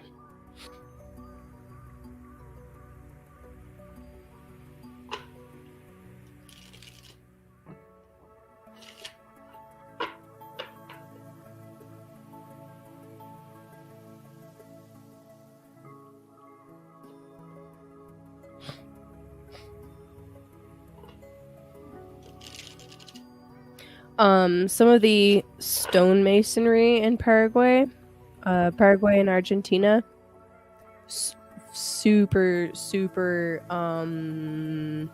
suspicious. The Masons were there. Okay, let's just put it that way.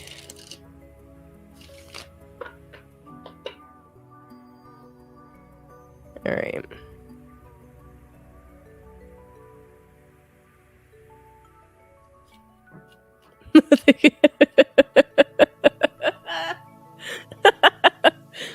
That's why I store my finest wines in the 6th house. That's funny. I got a whole whiskey barrel in there, man. It ages. It gets better with age.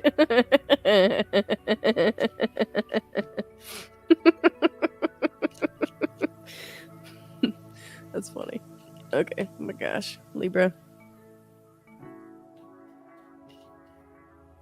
6th house. Okay, that's a lot, dude. That's like half the freaking deck. Ah, King of Pentacles. We'll take him. We'll take him. The rest can go back. King of Pentacles. We're focusing on the physical. We're focusing on stabilizing the physical. Steadying, stabilizing. These are words that I like for the kings. Especially the Pentacles.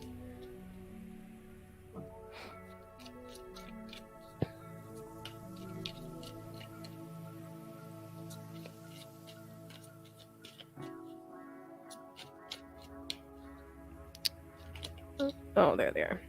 Ah, and then the devil and strength. Huh. Okay. So, King of Pentacles. All right, that's you right now, Libra. Focusing on your body. Stabilizing your body. Working on your physical health, right? What are your physical needs at this time? That's what the 6th house wants you to focus on. I mean, 6th and 2nd house, physical needs. 2nd house, more to do with resources. 6th house, more to do with your daily habits, your daily actions.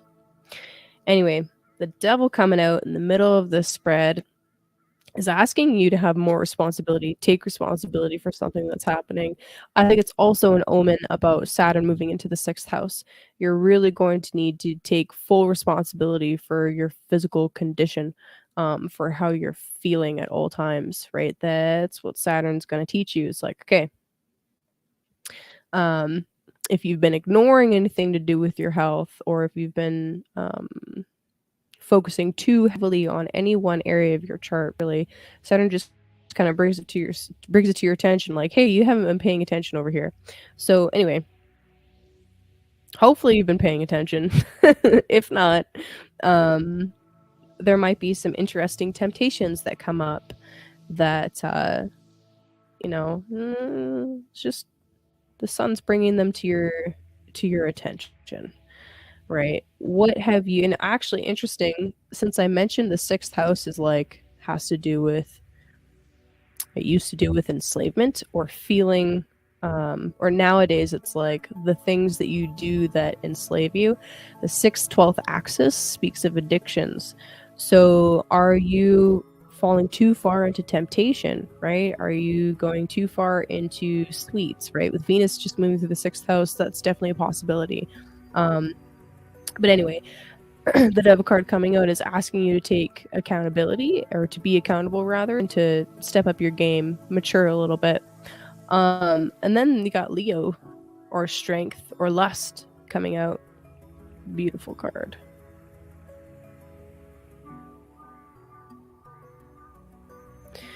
That's wonderful energy. So I think the advice here really is it's important that you're directing your will in responsible ways, and directing all of your energies in responsible ways. And yes, take as many drinks as you feel is necessary, Gabriel. And I mean, with strength here, this is, well, strength and devil combined can be like,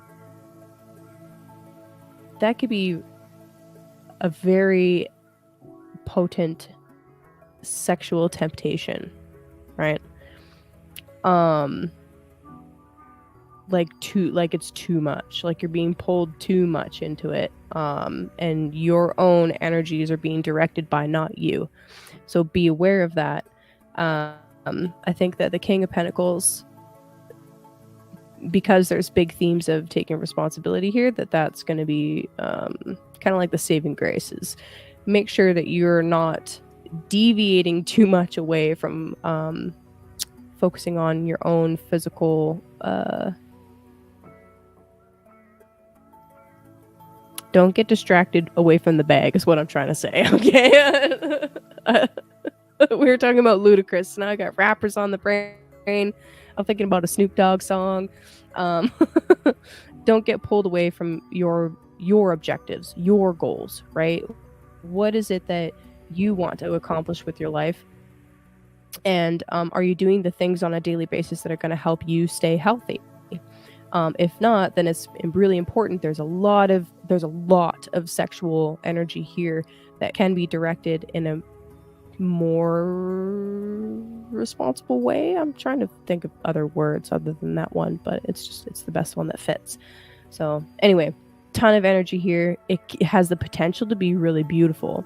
I also kind of feel like there's energy here that is trying to help you break free from something that has been bogging you down. Okay. Personally, I love the Devil card. It's one of my favorites, but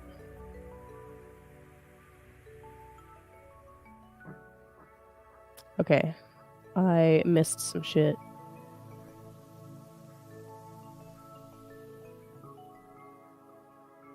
Charlotte says, I cut myself on my finger almost to the bone. Damn, after burning your hand 3 times in 1 week. Wow, dude, that is intense. And you're a Libra. Libra rising? Why am I forgetting? Yeah, that's interesting. Was it just like inattention or something distracted you? I'm kind of curious. But anyway, same hands or both, like same hand, one hand or different hands? Yeah.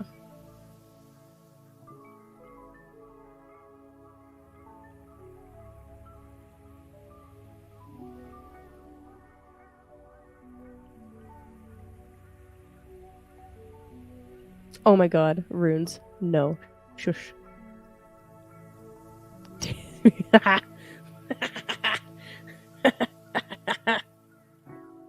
There's nothing in here about feelings, okay? I'm just gonna put that out there. There's nothing in here about feelings. It's all about taking care of your physical reality. And directing your energies the way that you want them to be, not being tempted or pulled off of your path by something else outside of you, and not being tricked or manipulated into putting your energy where you don't actually want it to go. Yeah, that's right. I thought it was sun.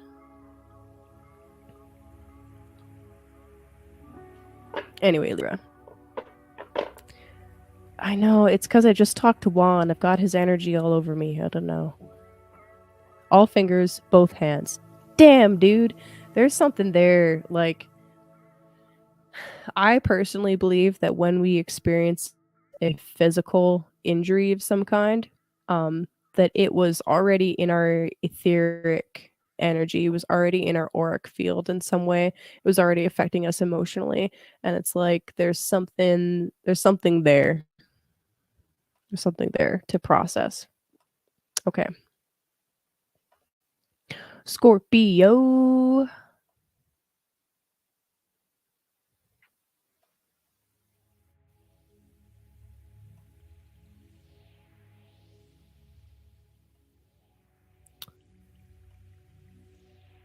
There we go. So Scorpio. Aging group. Yeah, interesting. Yeah. That's what I'm talking about.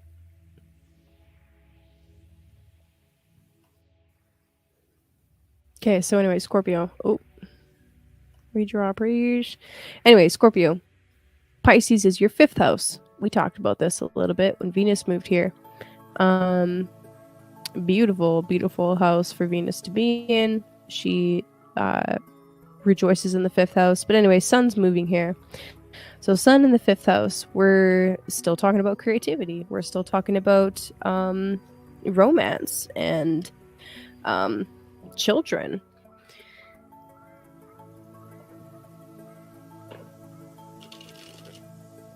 So what are you going to do with this symbol of vitality moving into the house of romance?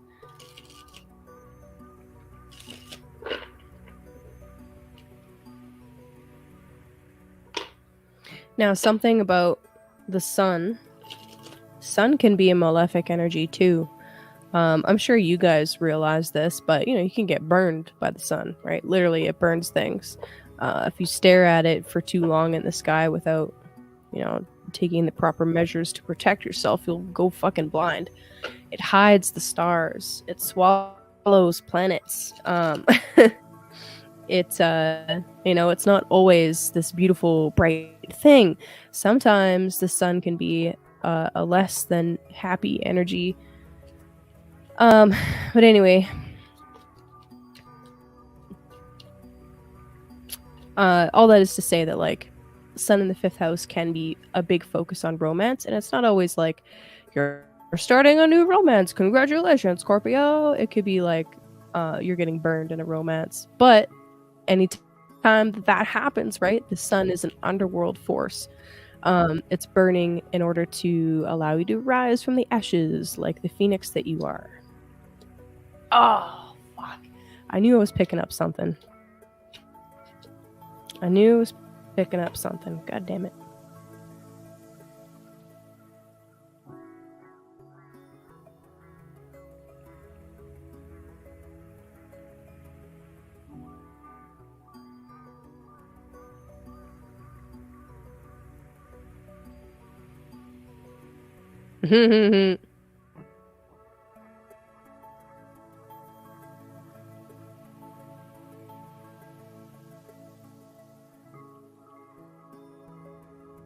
Nice.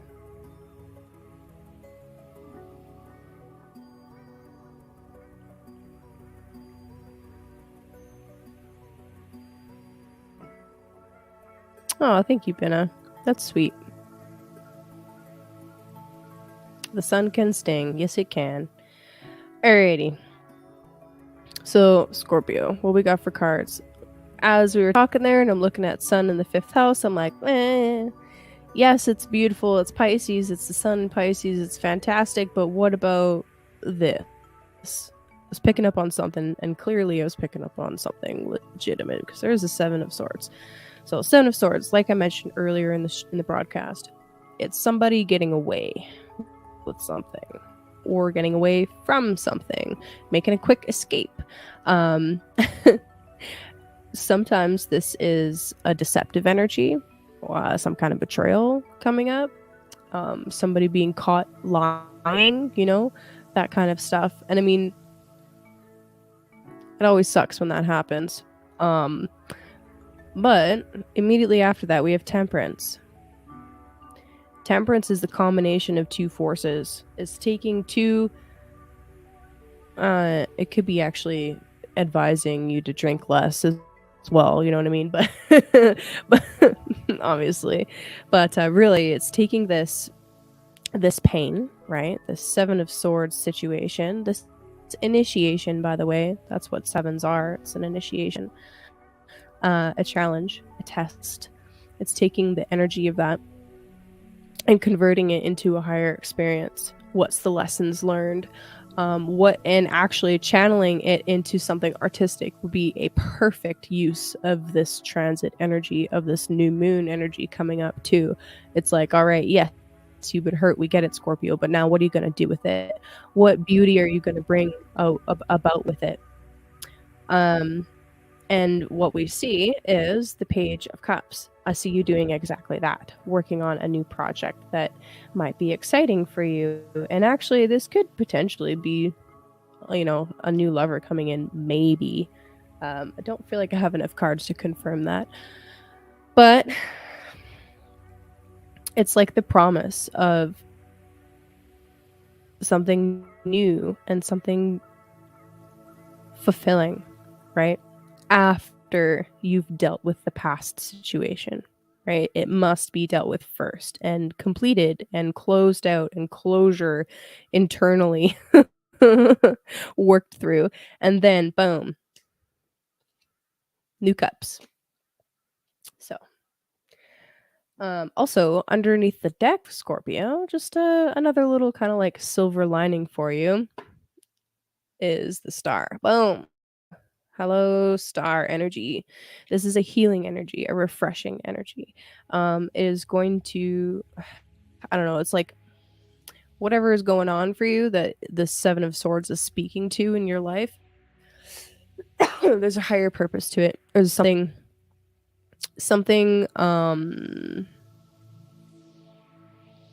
it's going to inspire something in you, some kind of artistic expression that really needs to come out right now, right? You need to open your throat and use it. Or open your energy channels and use them. And it could very well end up landing you on some kind of stage. So that's kind of cool. Okay, Scorpio. Sagittarius.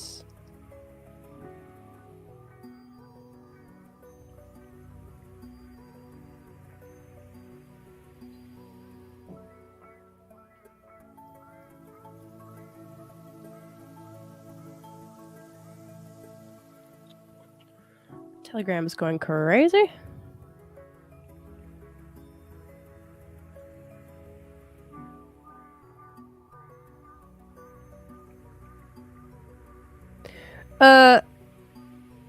Chance.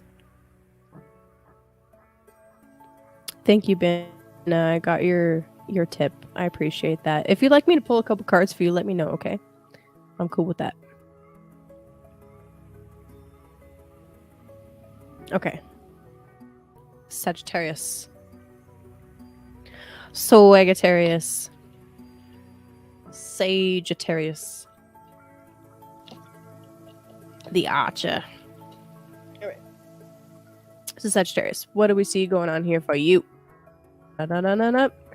Oops, that's so Scorpio. Boop.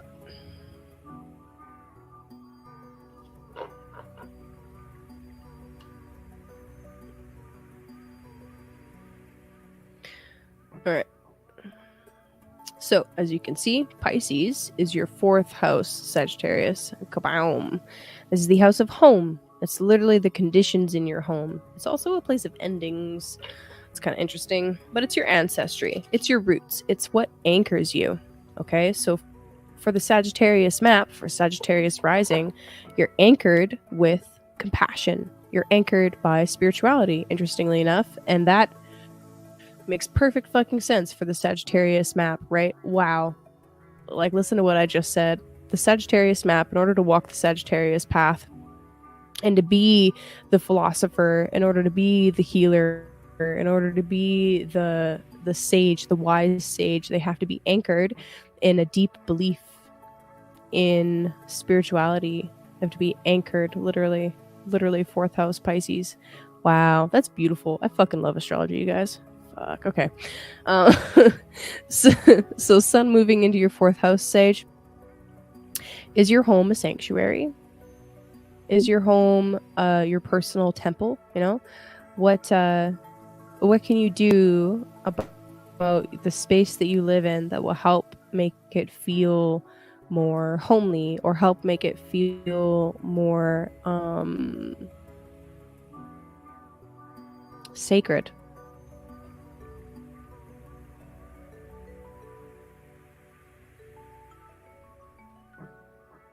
I did not watch that, but I'm glad that he Legolas time. That's so funny. I'm glad that he blew his mind. Okay, you know what's really fun? Oh, okay, nope.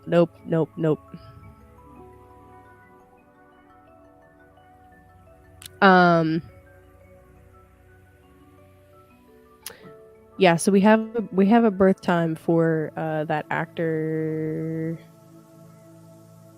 Orlando Bloom. We have a birth time for him. On his MC, right? So his 10th house cusp is Sagittarius with Neptune there. So yeah, anyway, it's hilarious. It's perfect symbolism. It's literally perfect symbolism. Okay.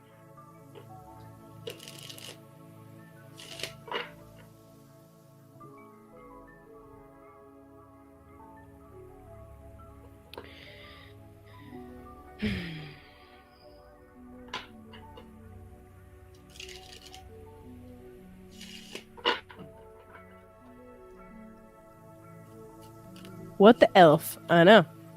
I know. I know. Okay. We're not focusing on Legolas. We're focusing on Sagittarius. All right, Sagittarius. Mm. Mm. Mm. There it is.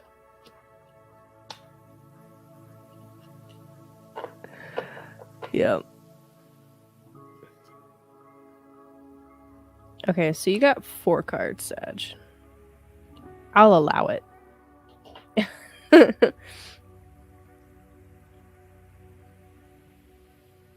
So we got for you the 9 of Cups, the 8 of Wands, the Queen of Pentacles, and Justice. 9 of Cups. Emotional satisfaction. Emotional damage. I don't know where the fuck that came from. But anyway, emotional satisfaction. Like, this is somebody that is extremely proud of the work that they've put in. Satisfied with the fact that, you know, they've achieved something that's worth achieving. They've worked hard and they've gotten to a point of like, yes, I'm good now. I have it all emotionally. I'm stable. I'm grounded. This is satisfying. I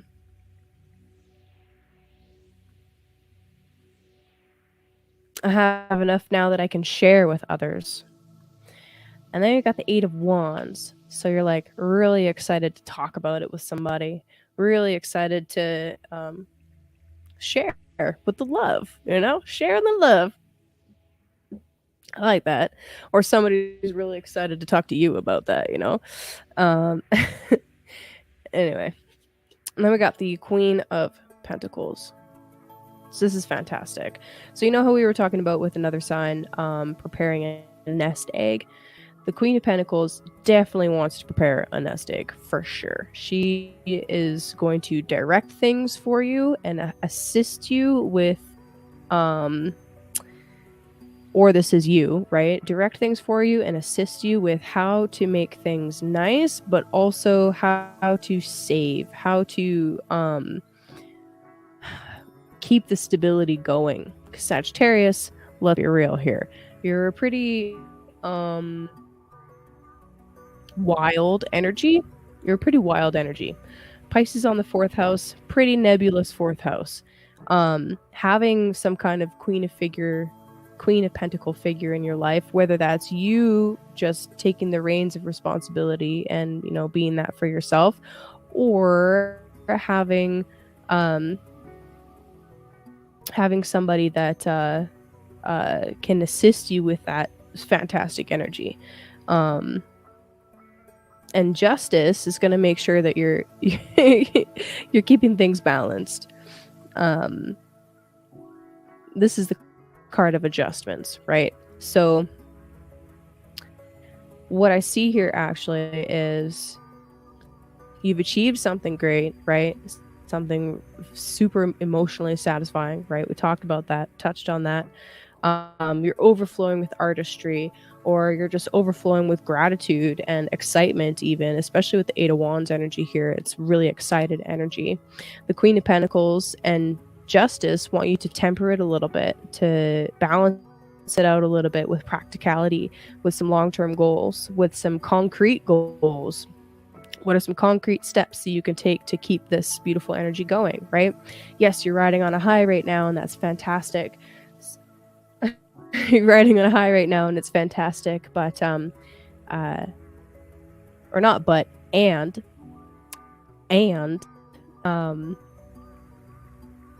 you need this stabilizing energy. So it's about balancing it out. It's about taking care of both things. Yes, keep the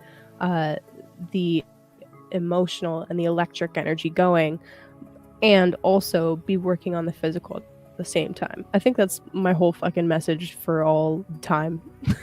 That's what everybody gets. Yes, this is beautiful, but also be practical. But anyway,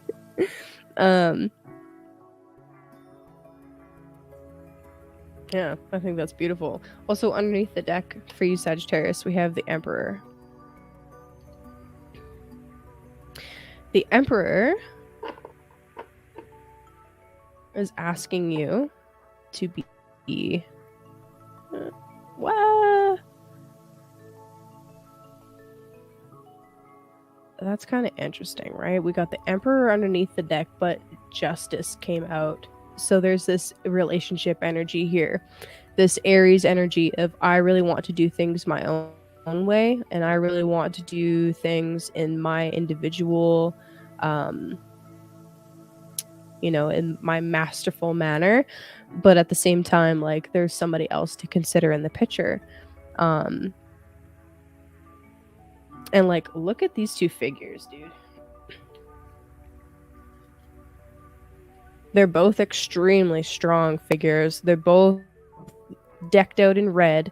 They have their implements.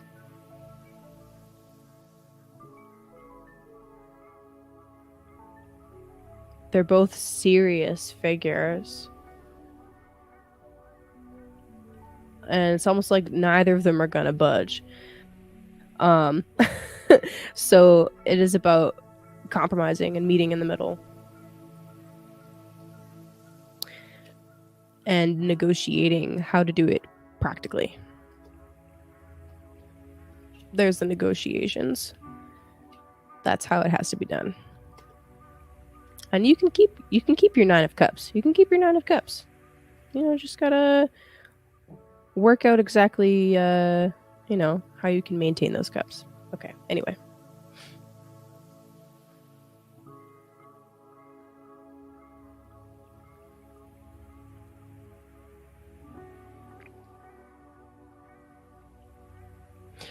It's kind of like the Queen of Pentacles has some tips and tricks for you, some strategies to help you maintain that 9 of Cups kind of energy.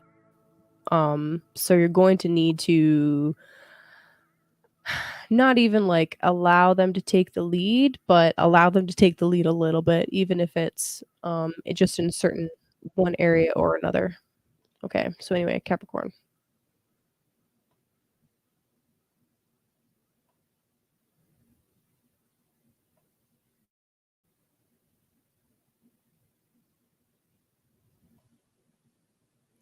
Capricorn. So Cap, we're talking about your 3rd house. Capricornus. 3rd house is cool. The 3rd house, right? We're talking about your local environment, your neighborhood. We're talking about communication skills, tools, literally the tools that you need in order to complete your path. Right, the way that in which you communicate with others and the way that you learn too as well. So that's the major focus with Sun moving into your 3rd house. How is your neighborhood situation? Do you have a friend network that's offline, right? That's not just online.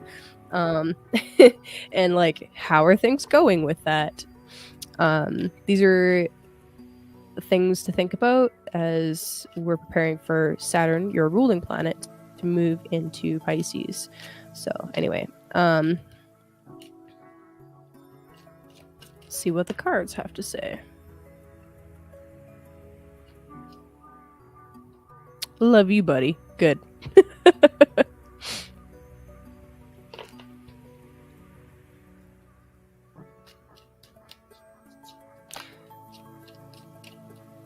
Aw.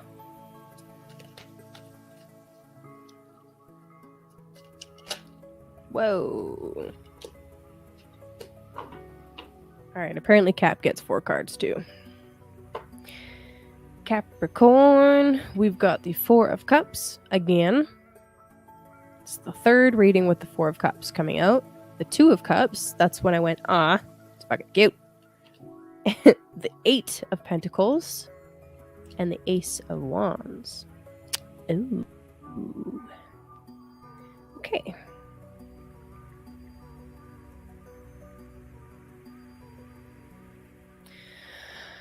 So with the 4 and the 2 of Cups, both of these are Cancer cards, and I'm kind of seeing like with the 4, I'm a little bit worried, no, not worried, but a little bit worried in this context for you, Capricorn, that we're talking about excess.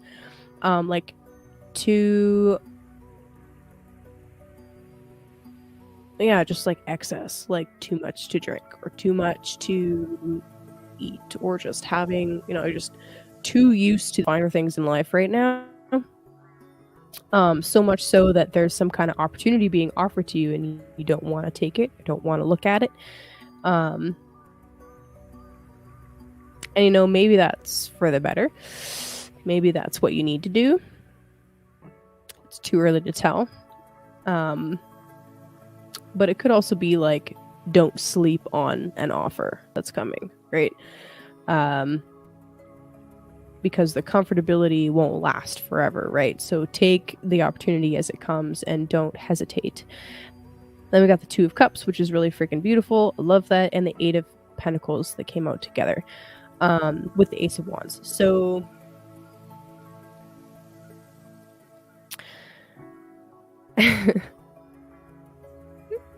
why does it feel like business and pleasure are being mixed here? Like, that's kind of what I'm picking up. Business and pleasure are being mixed somehow. That, or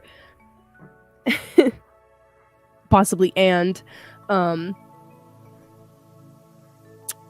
into some kind of situation where maybe it's new love or a new kind of relationship. And keep in mind, Cancer is your 7th house, so business partnerships for you inherently have a Cancerian theme to them anyway. And this is a 2 of Cups literally in your 7th house of partnerships. So we could be talking about a romantic relationship, or we could be talking about something more business-like, right? Then there's the 8 of Pentacles that came out, so that's probably what we're actually talking about here. Anyway, 8 of Pentacles is urging you to continue to do the work every single day that you've been working on already, right? Don't stop doing something just because something new is coming into your life. Keep working at everything that you were doing beforehand, right? When you meet somebody, right? When you get into a new relationship, whatever it is, when they meet you, they are meeting you at where you are at. And that was horrific grammar. I'm so sorry. But everything that you're doing already is a part of the package, right? All of the habits that you already have, all of the things that you do for yourself, your self-care routine, the work that you have, the any kind of daily practices, right? Any kind of daily practices that you are working to perfect, they're already a part of the picture, and they need to accept that, right? They're a part of the package. But anyway, what I'm seeing here is keep working on those things, keep perfecting something, keep dotting those I's, crossing those T's, and you've got a beautiful opportunity, right? I think this is the opportunity that you need to not sleep on. It's kind of like, it's okay for you to ignore the watery emotions for a little bit if it means you can latch on to this Ace of Wands energy and take charge of the fiery emotions for a little bit instead. So it's like, it's okay to leave the weepy stuff behind for a little bit, as long as you're focusing on the practical side of life, but also something that excites you and gets you really motivated. So do that. Underneath the deck, Capricorn, we've got the King of Swords. So there's something here about needing to maintain communications and almost like maintaining communications and like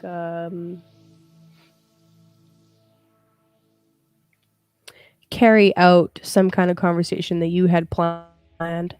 It's like your thinking needs to be logical and concise. So, I mean, with Pisces on the 3rd, good luck with that. Good luck with that, Capricorn. But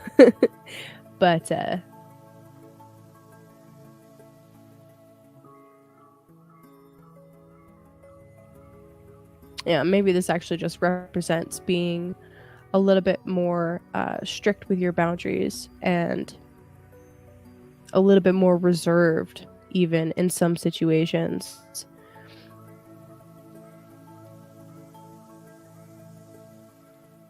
Thinking through things logically, right? Like I said, it's almost like you need to ignore the water a little bit and step more into the fire. Maybe you need a little bit more air as well. So, what have you been learning with Saturn in Aquarius, right? What lessons have you been learning there that you need to keep moving forward with, right? Saturn's been teaching you something really valuable. Teaching you something really valuable about your second house and about the nature of air. Take those lessons with you as Saturn moves into Pisces and keep working on them, right? Okay, anyway, that's what I got for you, Capricorn. I'll keep going forever if I don't cut it off at some point. Aquarius.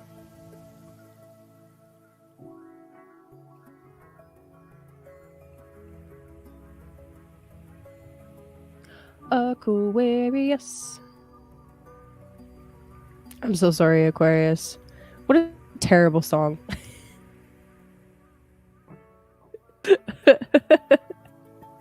You damn evil geniuses. All right. So, Aqua. What I see here, Aquarius, for you is, well, Pisces is your second house. So we're talking about values, valuables. We're talking about sorry, excuse me, that was gross. We're talking about the things that you need to support your physical body. So really, that's what we're focusing on with Sun moving into the second house. Is how are you making money? How do you feel about the money that you're making? Do you feel like you deserve that money? What are you eating? What are you wearing? What are you doing to support yourself? Right? That's second house stuff.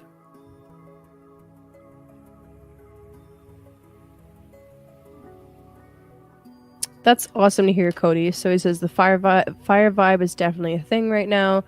It's all being positive. Business and life, discipline and focus have been prevalent and fruitful. That's awesome to hear, dude. Heck yeah.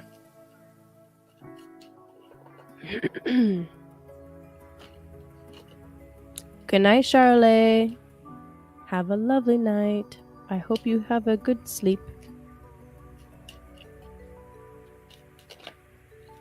Okay, Aquarius. We got some cart cards going on here. We have the Page of Wands, the King of Cups. Who else is coming out? It's a dang party. Oh. The Four of Cups again. What the fuck? Four of Cups again. What is with this last deacon of Cancer? Something going on there.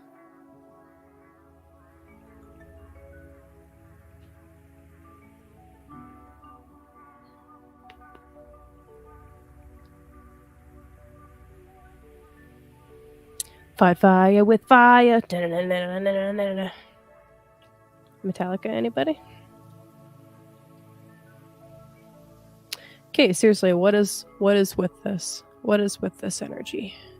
It flipped out at me. Third decan for Aqua. Yeah, okay. Okay. Sorry.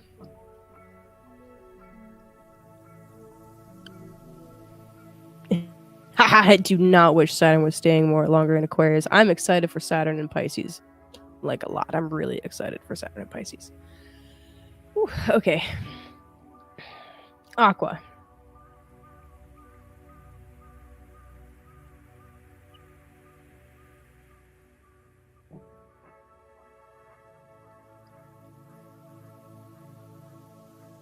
All right.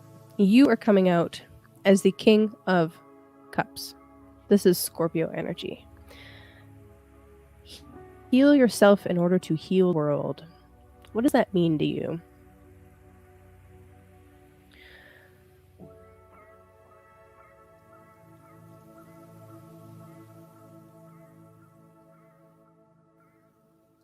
Is it just me, or does that little thing that he's holding look like it should have like an egg in it? You know what I mean? Sorry. I can't tell if that's supposed to be like a bell. Maybe it could be like a bell or a mini cup. It's a wand with a mini cup on it. I don't know. That's a weird art choice. Okay. Oh god. I will talk about that in a separate video because I'm preparing a Saturn and Pisces video for you guys. That's going to be not a live stream. It's going to be like a legit video. Okay, so anyway, Aquarius, these are a little bit confusing for me at the moment. So just give me a second here. Let me kind of work through this verbally here. So we've got this energy that came out right away of excitement and something new and like an adventure and like oh, what's over here? This is really cool. It's like refreshing and like, ooh, this is passionate and just excited energy, right? That's the page of wands. Now it's somebody, so it could be you or it could be somebody else, but it's somebody that's jumping into something without really looking or thinking about it. It's like, yes, this is exciting. Boom, I'm going for it. Let's go. Right? It's that kind of like if it's not a hell yes, it's a hell no kind of energy. Hell yes, let's go. That's this energy, okay? And then we got this King of Cups and then the Four of Cups. So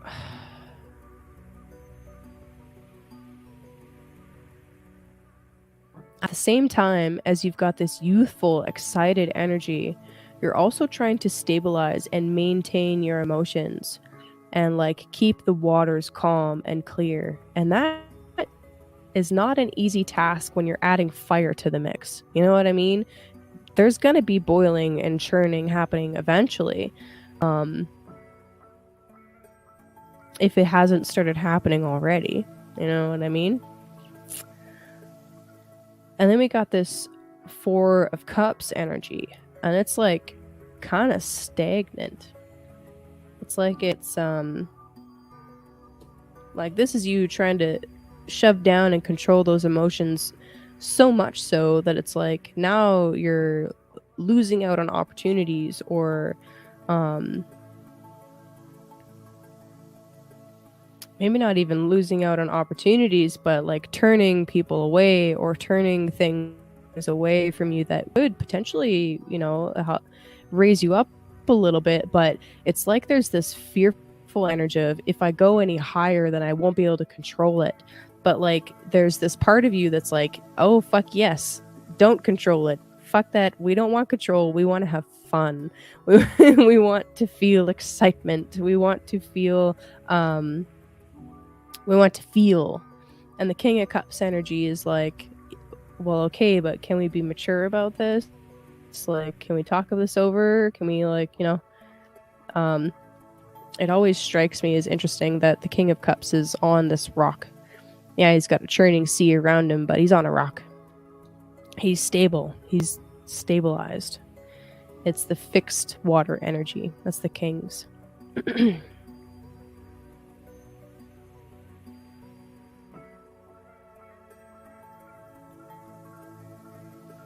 So anyway, this you, Aquarius, trying to stay cool and calm and collected, but there's this influence. It's either somebody that is coming to see you or it's a part of you that's like really excited and wants to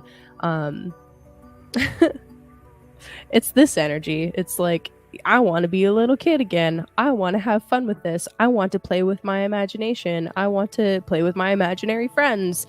And it's like there's this other part of you that's like, I don't know about that. I don't know about that. We're trying to be cool and calm and collected over here. Yeah.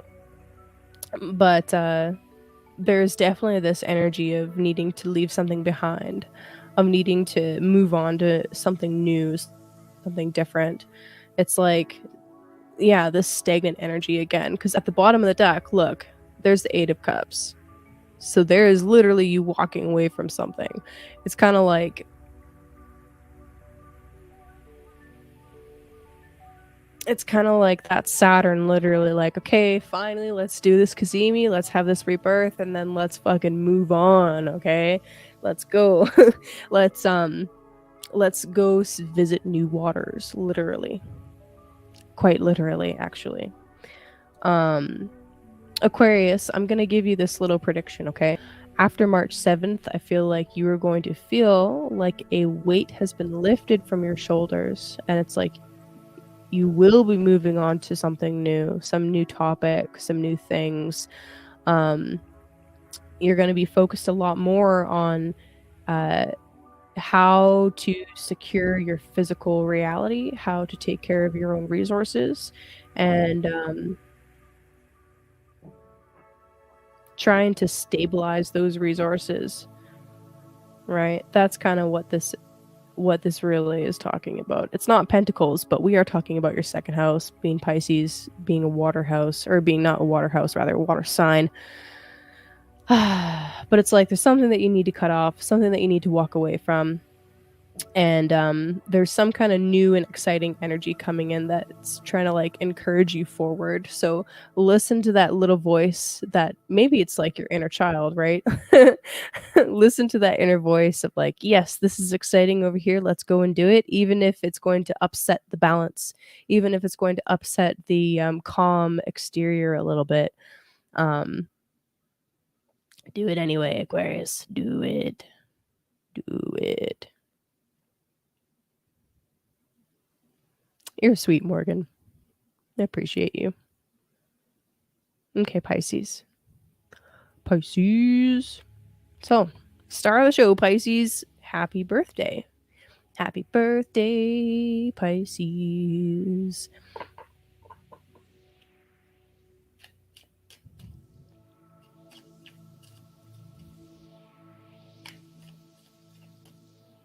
Yeah, Cody, I like to think of the fours as, well, yeah, that could be the four fixed signs. I like to think of it as like a stabilized, solidified energy. But the next card is the five, and the five is always a shakeup.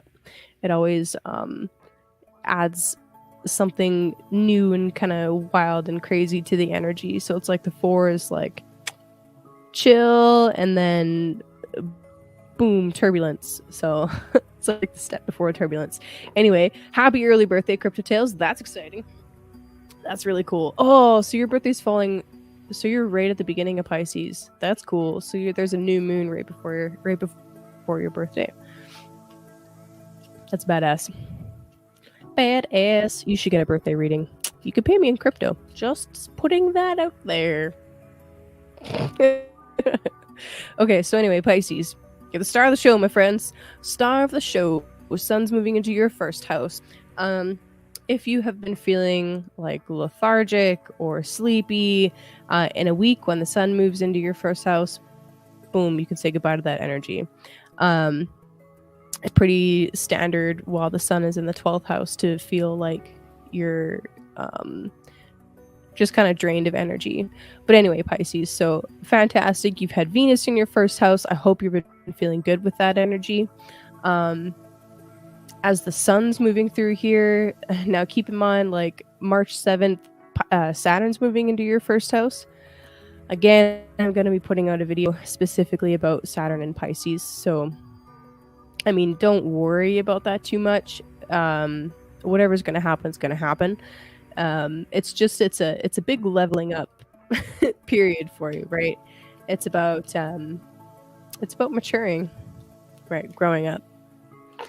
Anyway, I think of that as stable energy as the 4 as well. Just popped into my head for some reason. Yeah, dude. Okay. Wow, that's beautiful. Pisces. First card out, Empress. Fantastic. Great omen for the beginning of Pisces season. I'm losing my voice. Okay. Let's go. What are the cards we got for Pisces? I love the Empress. It's talking about abundance. It's talking about beauty, about artistry. It's the card of Venus. It's about attracting things to you, magnetizing things to you. What are we magnetizing to us? The Knight of Cups. This is the last decan of Aquarius, the first 2 deacons of Pisces. Perfect, because it literally represents the cusp that we're talking about. That's fantastic. I think that's you. I think that's you. After feeling good with this Venus energy, literally Venus comes out. Wow, that's so freaking literal. Like, fuck. Oh my god. That's crazy to me. Okay, so anyway, after this beautiful boost of Venusian energy through your sign, now it's like, yeah, sun's in my sign, time to shine, baby. Uh, so that's really beautiful. This is a beautiful boost to artistry, right? To any kind of artistic output that you have, any kind of thing where you're using your creative energy. Now's the time to shine with that, right? Never underestimate how freaking magical you are, Pisces. I know everybody says it, but it's true. They say it because it's true. You dang realm jumping wormhole popping motherfuckers. Okay, what else we got? And justice. Wow.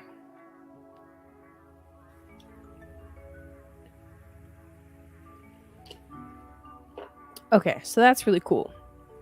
Empress, Knight of Cups, Justice. Underneath the deck, we have the King of Swords. Alrighty, so Empress is, like I said, well, I don't know, I already described her, but I feel like Venus wants to be talked about again. This is attracting things to you. This is the ability to attract people and ideas and inspiration and all of this stuff to you that can further your physical and emotional goals. There is a bit of a warning with the Empress card, however, to not get lazy, right? Don't be lazy with it. And Saturn is going to be your taskmaster for the next few years, so maybe I don't need to say it. But anyway, Knight of Cups. This is either you bringing an offer to somebody or accepting an offer from somebody. It's really all about enjoyment, ecstatically living, right? Romance and fun and, all of the lighter, nicer sides of Pisces. It could even be a burgeoning new spirituality coming up, right? And then we have Justice coming out. Adjustments is another name for this card. She's a rather stern figure, right? This is the masculine sign of Venus, right? Libra. So air sign ruled by Venus. Saturn is exalted in Libra. So it's about contracts. It's about being fair, being honorable, standing in integrity, being honest and straightforward with things, finding balance, having strong boundaries. So while you've got all this beautiful Venusian, watery, mythic, sensual energy going on, at the same time, it needs to be balanced out. So anyway, I think that's what Justice is. Justice and the King of Swords underneath is like, yes. Go into the waters, go into the deep, be your Piscean self, and have good boundaries, and be able to communicate those boundaries. Be able to ask for things, or work with others in a way that is fair for everybody involved, right? That's a Libra Justice energy. Yeah, Pisces, beautiful cards, freaking great. I'm really excited for your birthday.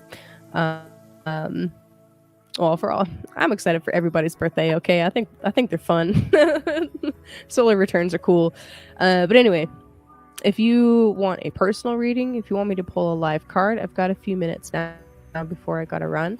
So instructions are below, and feel free to book with me if you want a natal chart reading. You can either email me at kayleeberkana@pm.me, which is Kaylee spelled KAYLEIGH, Berkana BERKANA @pm.me, which is a freaking long email. I should get a new one. Or you can message me on Telegram. and we can go from there. I'll send you a link to my calendar. We'll do it up. And yeah, if you just want a card, you know what to do. The instructions are below. Oh yeah, Binna, you sent me a tip, but do you want me to pull a couple cards for you? I can do that if you'd like.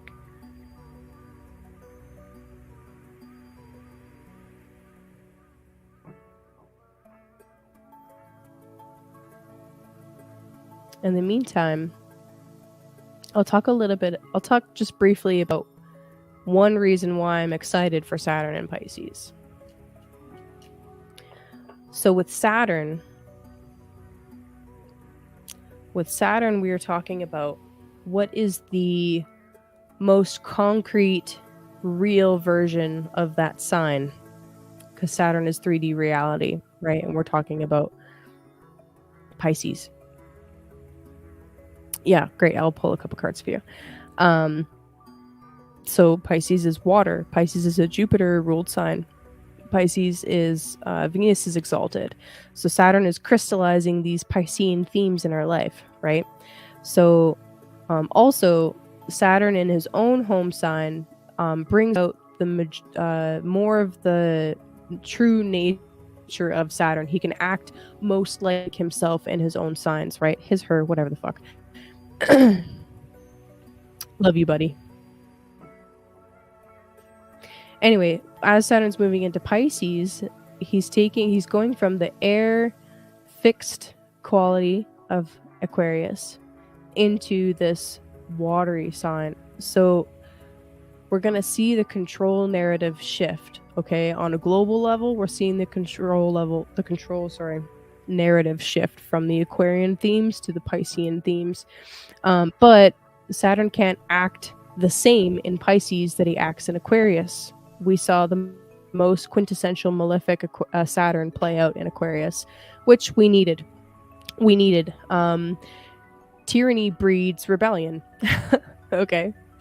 Pressure and oppression breeds individuals breaking away from that. So we needed that energy.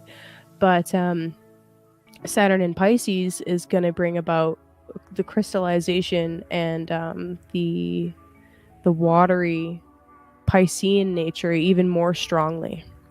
But like I said, he's not in his own home, so he can't act in the same way that he acts in Aquarius. Anyway, just brief little preview. So I'm going to pull a couple cards for Binna.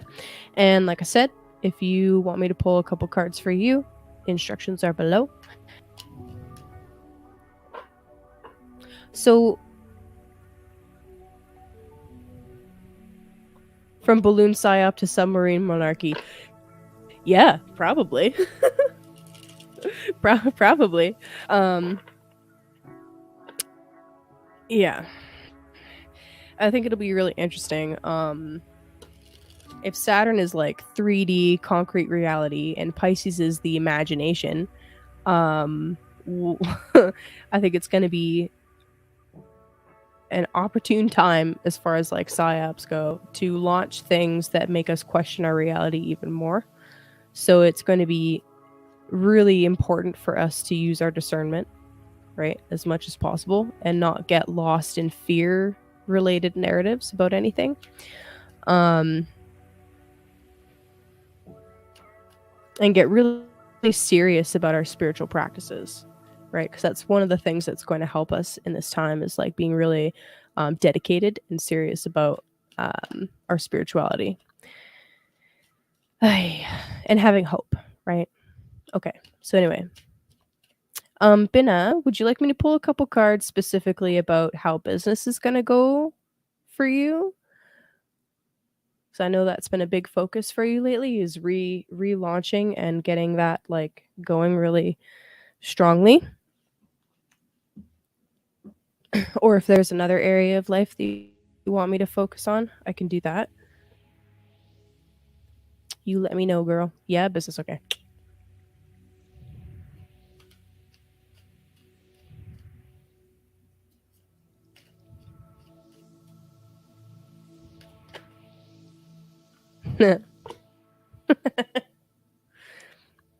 Yes, ask about business. Eight of Pentacles comes out. That's so funny. Okay, hold on.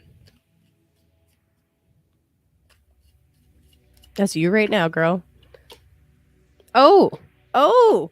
Oh! Alright, so we got the Nine of Pentacles. Fantastic. So Eight of Pentacles showed his face, right? Showed his face, but it didn't quite come out. And then Nine of Pentacles comes out. Alright, that's probably why. That's you. Being a free bird. And then the Page of Pentacles. So that's interesting. The Nine of Pentacles is essentially almost Empress energy. She is, well, it's middle decan of Virgo. Okay, so we're talking about our organization of our finances, and feeling free because we've gotten to a place where we have acquired enough, like just enough for us to feel free. It's interesting because money, right? Finances, resources, really, not necessarily just money, but resources in general, can be used for us to buy freedoms. And it sucks, and it doesn't feel nice to talk about it in that way, but it's true. In the society that we live in right now, you do need resources. In the reality that we live in right now, you do need resources in order to maintain certain levels of freedom.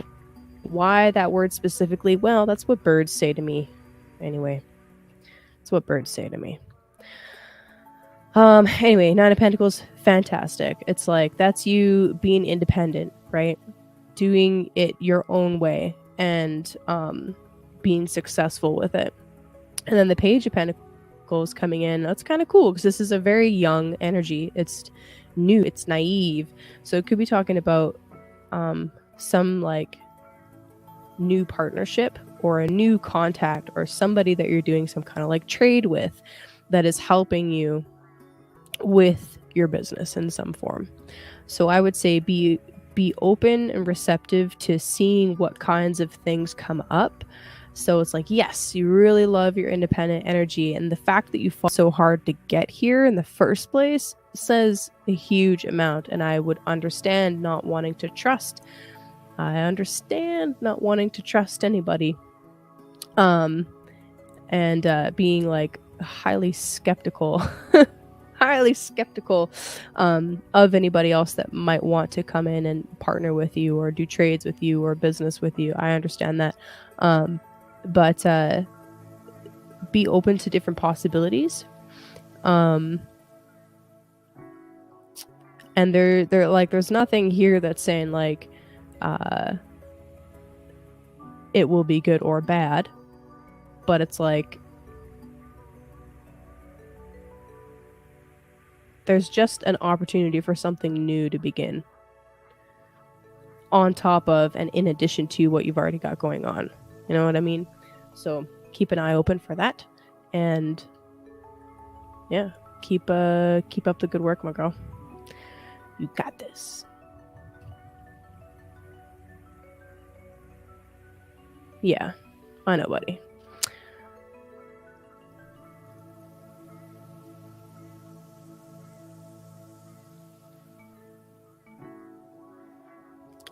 Talking laser balls. I missed something. Magpie magnetism. What do you mean by that?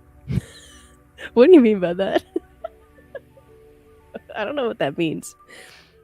Yeah, well, thanks, buddy. You're a legend, too. Don't you remember you're our favorite troll? Guess what? Trolls charge a toll, and you're gonna pay up. Okay. That's funny. Oh my gosh.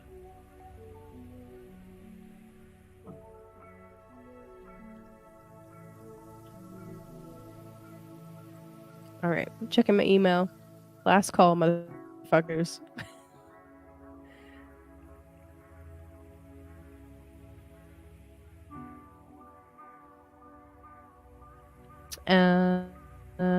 Yes, Yes, it was. Okay, I thought that was what you were talking about, but I wasn't sure. I still have that video. That was amazing. Yeah, I should post that to YouTube. I need a record of that forever. It was magic. Okay. All right. Don't see anything else in email, so that's cool. I love you guys. Make sure that if you're around tomorrow and you're not doing Valentine's Day stuff, I will be chatting with Michelle at 11 a.m. Mountain Time, so 10 a.m. Pacific. And is that right? 11 or fuck? I better double check that. Might be